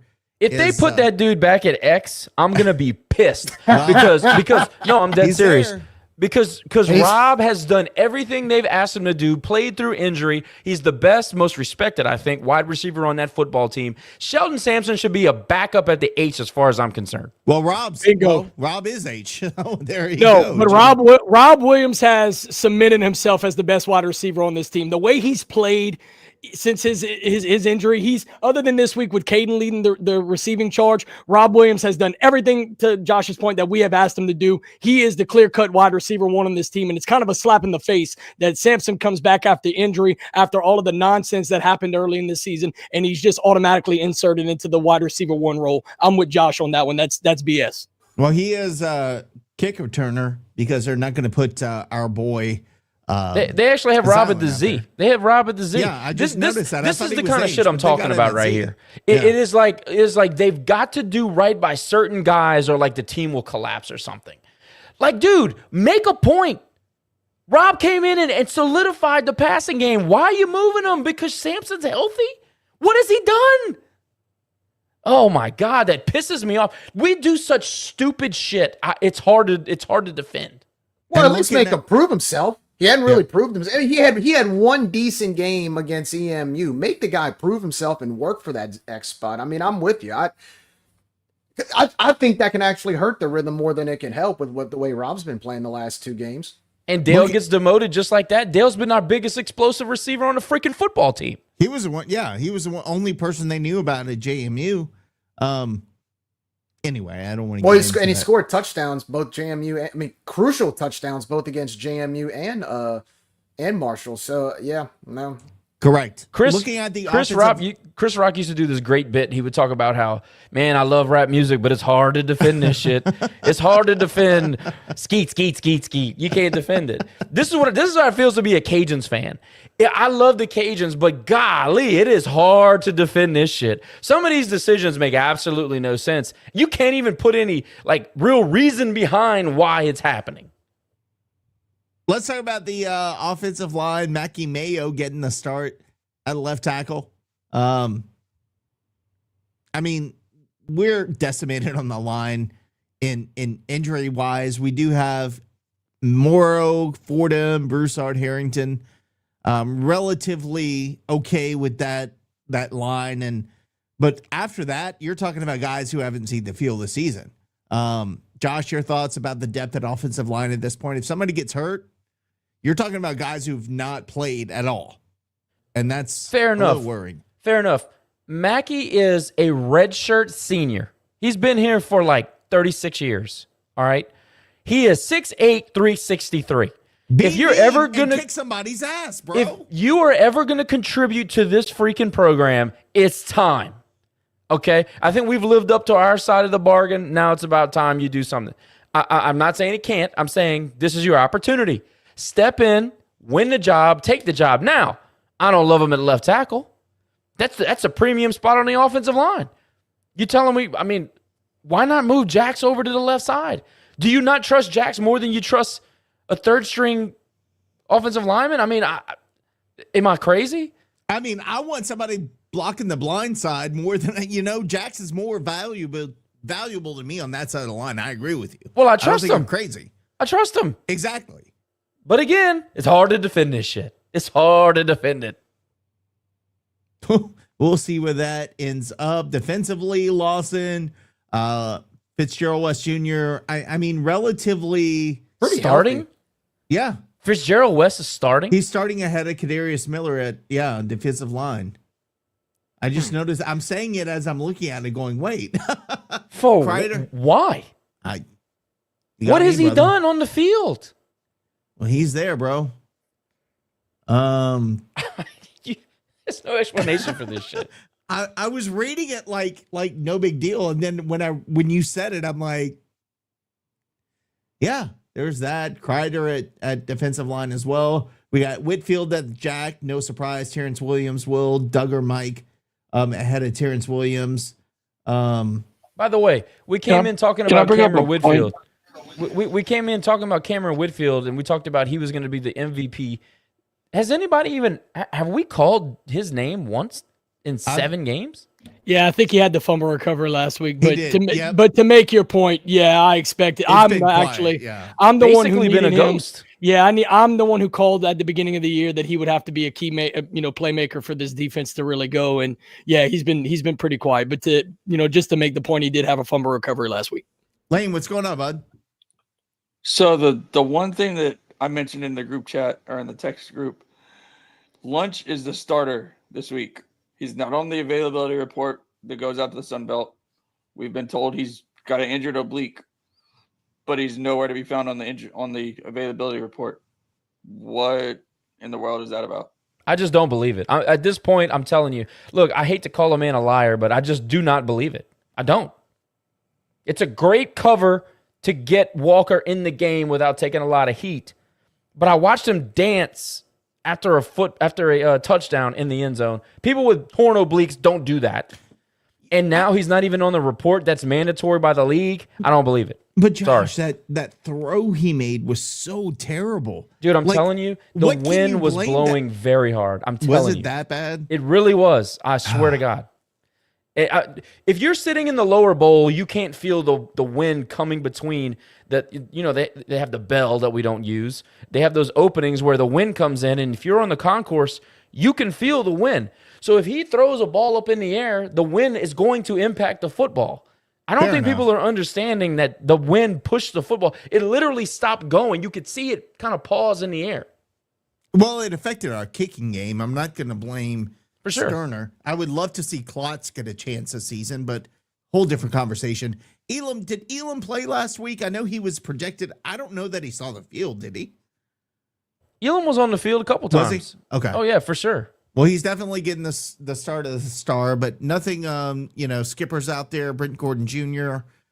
But, yeah, now, again, going back to Fitzgerald West, you got me, Josh. Yeah, that is something we'll see. I'm not going to sit here and act like Kadarius Miller has been a world beater, but Fitzgerald West Jr. hasn't done anything to win the starting line, win the starting role. Kreider, who started I think he started the year as the 3, has definitely earned that starting role. So finally somebody, shout out to Jim. I mean, finally, he gave something to like earning a position. I'm thrilled about that. But Fitzgerald West Jr., like what? Has Miller been that bad? Josh, do you happen to have your PFF up for the Cajuns defense in front of you? I would love to know out of those 3 guys who rates the best up to this point in the season. That's my question to you. I'm so glad you asked me about that because I love the PFF. You love those numbers, man. I really do. I mean, it's a good breakdown. It's like asking AI which one of those 3 guys should start on your fantasy team, right? Like it's going to take a full body of work and plug it in and give you an answer. So PFF is basically what that is. It's just grading those 3 guys at the position that they play. So Fitzgerald West Jr. for the season, his overall defensive grade is a 58.8. His run defensive grade is a 58.3. His tackling grade is a 77.4, which is actually pretty solid. And his pass rushing grade is a 56.9, which coming from, nose tackle, defensive line, really not a big deal. But so there you go on the grades. I'm going to go back to Kreider, who I've thought had a very solid season from where he started. And, of course, the grades bear that out. His defensive overall grade is a 73.0. His run defensive grade is a 73.4. His tackling is a 78.1. I apologize. And then his pass rush is a 59.4. But again, nose tackle, defensive line, interior, you're not necessarily going to get that. So I'm glad you asked me that because from a PFF grade standpoint, Fitzgerald West doesn't even come close. That's a 20-point swing. And that's not graded by us. That's graded by a national, respected company. That's anyway. What about defense? Yeah. What about Kadarius Miller? Let me ask. Yeah, Miller's? I'm going to go back to Kadarius Miller. So Kadarius Miller, 64 overall PFF grade in the run defense. Total defense, 64 grade. In run defense, 58, and in tackling, 67.2. Now his pass rush is a little higher in it's 71 even.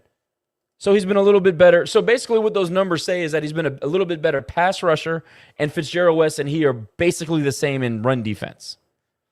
But he graded higher as overall, didn't he, by 6 points? Overall. That's but also significant. But also almost 100 fewer snaps. Okay.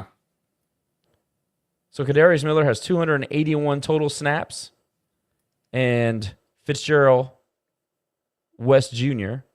has, sorry, man, I'm trying to do this on the fly, has 196 snaps. Good times. Well, boys, one question before we go to the fun segment of the night. Y'all heard anything about credentials yet? Nope.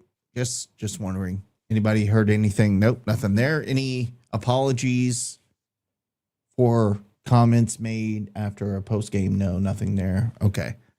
That being said, C'est l'heure pour la grémie. Emmenez à vous autres pas mange Lafayette. you know what, Lane? I cut you off, brother. I don't want to cut your segment yet, so we're going to do this again. I want to bring you on, Lane. We do have to get to Lane's lines, and I rudely had my mom interrupt. So let's go to Lane's lines real quick. Lane, come up, buddy. What's going on? What you got for this week? I will throw your there you go. Throw your picks up there.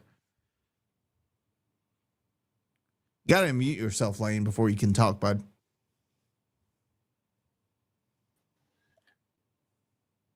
Second week this year, which I was pretty excited about. The only game that I was nervous about was the Penn State game with the really extremely low over-under number of 39.5, but that hit. And the Texas game went into overtime, and they ended up winning by 3. So that was good to see. Let me go back to the other one. You finally had a good week. Is that what you're telling us? Yeah. Second week of the year that I've had a good week. All right. And then this week, the UL Troy line has moved a little bit. It started out at 7, as Troy was 7-point favorites. It moved up to about 9.5. And last I checked earlier this afternoon, it was 8.5. Over under is 47.5. It depends on the offensive firepower for the Cajuns, if it'll hit the over or not. This week I have Alabama beating South Carolina on the road. They are 12.5-point favorites, and they have the same over-under numbers, the Troy UL game. The interesting matchup of the week that I have is the Kansas State and Kansas matchup, with Kansas State being 3-point underdogs, at which I feel like they're just 3-point underdogs because they're on the road. I feel like they will cover that pretty easily. And the over of the week is Oregon and Wisconsin, which I feel is an extremely low number for Oregon in any game that they've played. The number that I'm surprised about is the 32.5 spread.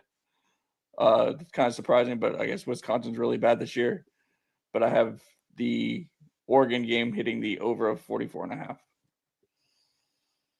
Good luck with that, is all I have to say. Lane, I don't know, man. I'll reserve my comments. You might have a great week. Hopefully. He got off before I could shit talk him too much. Let's go to finally. C'est l'heure pour la grémie. Emmenez à vous autres pas mange Lafayette.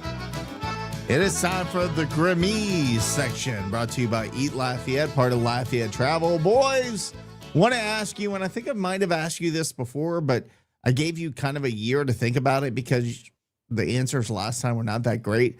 Favorite Halloween candy? I will tell you mine. Anything sour. I love like the little sour chewy Shaws. Anything sour. I'm not a big, not a big candy guy to begin with, but if you give me some Warheads or some little sour things, Sour Patch Kids, I'm all about it. KG, what you snacking on for Halloween, bro? So you're a candy guy. I'm a chocolate guy. But my diabetes and my metformin, they don't really go hand in hand. I got one answer to this, and there's a reason I look forward to Halloween and Easter and Christmas. It's Reese's, man. Those Reese's. I'm a big Reese's guy. You put that in my house, you put that in my kid's bucket, all the orange wrappers are going to be next to my bed, and my kids are going to be asking where all the Reese's went. Well, guess what? It's in my pockets, because that's what I'm tearing up at the house. My dude says in his pockets. Lane, what you chomping on for Halloween, bro? The little orange pumpkins. I guess they're candy corn, maybe-ish, but I like the little pumpkins. Really? That sounds like some Jerry shit. I'm just saying. Josh, I'll let you go next. What you got? I like the Trolleys, man. I'm a little bit on the sour side myself. I like the Trolleys. Trolleys are pretty good. I don't want to go to Jerry because he's gonna piss me off. He's gonna say some stupid shit. God help me, Jerry. If you say Werther's Originals, I'll shoot myself. But go ahead. Almond Joy. That is Werther's Original. Are you basically? serious? You're not. Are you? No. Just saying this? I do like it just to troll you. I do like Almond Joy, but it's not my favorite. I'm gonna go with Okay. I'm just gonna be standard. I like Starburst. I like the cherry Starburst. A little mixed in. Actually, all the flavors are good. Now my daughter likes Starburst, so we eat them together. So, yeah, you get a little variety. You know, Skittles is a little During too Halloween. much, gets sticky, but yeah, during Halloween. But Yeah, you get the can like Starburst. I mean, you can get that any time of year. That's what I'm saying, bro. And listen, it's- shout out to the purple bag of the purple bag of Skittles. That's the best ones, bro. Oh, the Oh, tropical ones? Is that the Yeah. tropical motherfucker? Oh, the wild berry. I think purple was Wild berry. I think you're thinking of. Well, I mean, I don't. But Starburst, I mean, it's anytime. I mean, it's like Reese's, right? I mean, you get them kind of anytime, really. What The do y'all perfect hand gas out? station stop, right? What used to be for me, my grandpa, Mr. Good Bar, and wild berry Skittles. Just What the do y'all 1-2 hand punch. out, by the way? Is for- Wildberry Skittles the purple one? Like the purple with the Hold on, the blue? Nick, to answer Yeah. your question real quick, what you hand out, you know what we bought this year? Don't come to my house because you're getting Tootsie Rolls with the prices of all this candy. Are you serious? Oh, Like, hell it yeah. is- You think I'm it joking? is It's I'm telling you, bro. In Texas, like you either do full candy bars or nothing. That's You would be better off dropping handfuls of pennies in kids' buckets than giving them actual candy. That's how expensive the crap is. Even if you go to Sam's, I challenge you to go to Sam's right now. It's ridiculous. We give out mixed nuts and beef jerky. We No, don't, you we don't even do don't. the candy. Yes, we No, do. you Ask- don't. Are you have you met serious? my wife? Well, this is true. Your wife came to my house and made some homemade, what was it, guacamole out of nowhere. So Makes everything whole. She hates candy. Absolutely. Have y'all had the Reese's Oreos or the Oreo Reese's? no, but That's- I need to anything try that. Oreo. Like, Need to try and that's that. another thing. Anything Oreo. I mean, you could put Oreo on dog shit, and I'm like, that's good. So I will take Oreo on anything. Dude, my daughter can manger on some Oreos. It's like her dessert after dinner every night. She gets 2 of them. She likes to open it up on the napkin and eat it with the icing shaws. Frankenstein ass candy. I don't know. Candy bars, $2. So I gotta ask y'all now, Nick. I know your neighborhood, y'all probably do it big, but y'all got some big. They got like big trick or treating stuff in y'all's neighborhood. Oh, dude, what's we have a what's the big- whole. We have what's the my rendezvous? neighbors. Yeah, my neighbors do a whole haunted house shows. I mean, it's kind of insane. It's insane. But yeah, it's a big deal. I don't know what's Lafayette like these days as far as trick.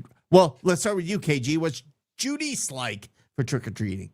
They got some neighborhoods popping up around Judy. Jerry's one of them. Jerry's actually my across the street neighbor there. I know they're going to be doing Come big on. things now. Come on. They're going to be doing it this Saturday. There are a couple other neighborhoods that'll be doing it on the actual Friday night. Of course, I'll be doing the Acadiana football game that night. But no, Judy's has a pretty good scene for trick or treating. Jerry may know across the street from where he lives, going further towards the Duyon side. There's Cross Creek, Crosswinds. Yeah. Remember that? They have a very good Halloween trick or treating scene as well. So no, where are we at around here in Judy's? They got a couple new neighborhoods popping up, and they got a good trick or treating scene out here, man.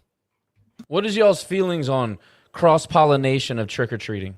Should you stay in your neighborhood to trick or treat, or is it okay to go to other neighborhoods? How we feel about that? Man, I mean, if you got friends, like we have some friends with some kids, if they want to come by the house and come trick or treating, I have no problem with it, as long as you keep the riffraff out. Nobody, What teenagers. the hell on do you bikes mean by and- riffraff, Jerry? Stay Oh, off like- my grass. Well, like Be for example, specific. Yep, but I'll be give you a prime specific. example. So, like, I remember there was in our old neighborhood in New Orleans, it was a bunch of teenagers with backpacks asking for candy. Like, I don't want that. I want kids in costumes. You know what I mean? Like, that's the point of trick or treating, not some Yeah. teenage kid go opening the Jared, backpack up, give me my candy. You know, like I no. know exactly what you mean. We used to live in Fox Chase, right behind Acadiana High School. We actually just moved to our new house here. It's more out of the country. We don't live in the neighborhood anymore. But it was the same thing. At our old house, we participated in all the Halloweens, and every year there'd be a group of kids that were literally in school clothes, just walking around with backpacks. And listen, some kids, that's their, whatever. So we always gave them candy. We never made a big deal out of it, but I know exactly what you mean. Yeah. You got My to shoot them with sister-in-law's- paintball guns. My sister-in-law's grandma, she would go. They lived in Fox Chase, and people would come by the busloads from I don't know where, and she said, "Man, you married yet?" Because they were so old trick or treating. So I do miss that. I do miss her grandma trolling the kids that were like 30 years old, coming out and trick or treating. Boys, it has been fun. We went again way over, but there was a lot to cover this week, so I am not going to hate on it whatsoever. Hey, Nick, Go ahead. Before we go, I want to say shout out to the soccer team. Big win against we forgot ODU. to say that. Yes. Giving them their first conference loss of the season last Saturday. Goals by Mika Hurihara, can't say it, Hurihara, her third on the season, assisted by Carson Glenn in the 19th minute. And Carson Glenn scored her sixth goal of the season, assisted by Sophie Moore in the 63rd to give the Cajuns the win, the lead and eventually the win. Cajuns now 6-5-4, puts the Cajuns in the driver's seat to get that final SBC tournament spot because only the top 8 qualify. So hyped. Me and Big Cat went to the game and they were awesome. By the way, speaking of going to the game, show up Friday night for the volleyball team. They're, I think, 11-7 on the season, taking on South Alabama Friday night and trying to get to 1,000 folks. They're trying to sell out for the first time ever. They've gotten close. They have 900 on a regular basis, but trying to get to 1,000. So be sure to show up for the volleyball game on Friday night. Thanks to our sponsors, Lafayette Roofing, Yard Goat, Planet Radio 106.7, Gulf Coast Bank, Yes Please, Branding and Marketing, Old Time Grocery, Stride Safety Solutions. They sponsor Cajun Threads. Go register and give us your thoughts there. Eat Lafayette, Rage and Hydration, Dr. Brett Venable, and Recovering Chiromed. And of course, the best stop, Cajun Market. 5 locations throughout Louisiana and Texas. Tonight has been fun, but sadly, it is time for us to go because I'm a pawpaw and ready to hit the bed. I see Natty Daddy with the, looks like a little bit of whiskey or rum out, whatever it is. Middleton, okay. Pendleton whiskey, I'll take some of that, brother. Nothing wrong with that. For my boy Josh, for Jerry, for Lane, for Cole, I'm Nicholas. As always, thank you for joining us tonight. And until next time, as always, go Cajuns. Little some of that Musa clown. Yeah, y'all dragging it with me. I tell you what though, you drink that Musa clown.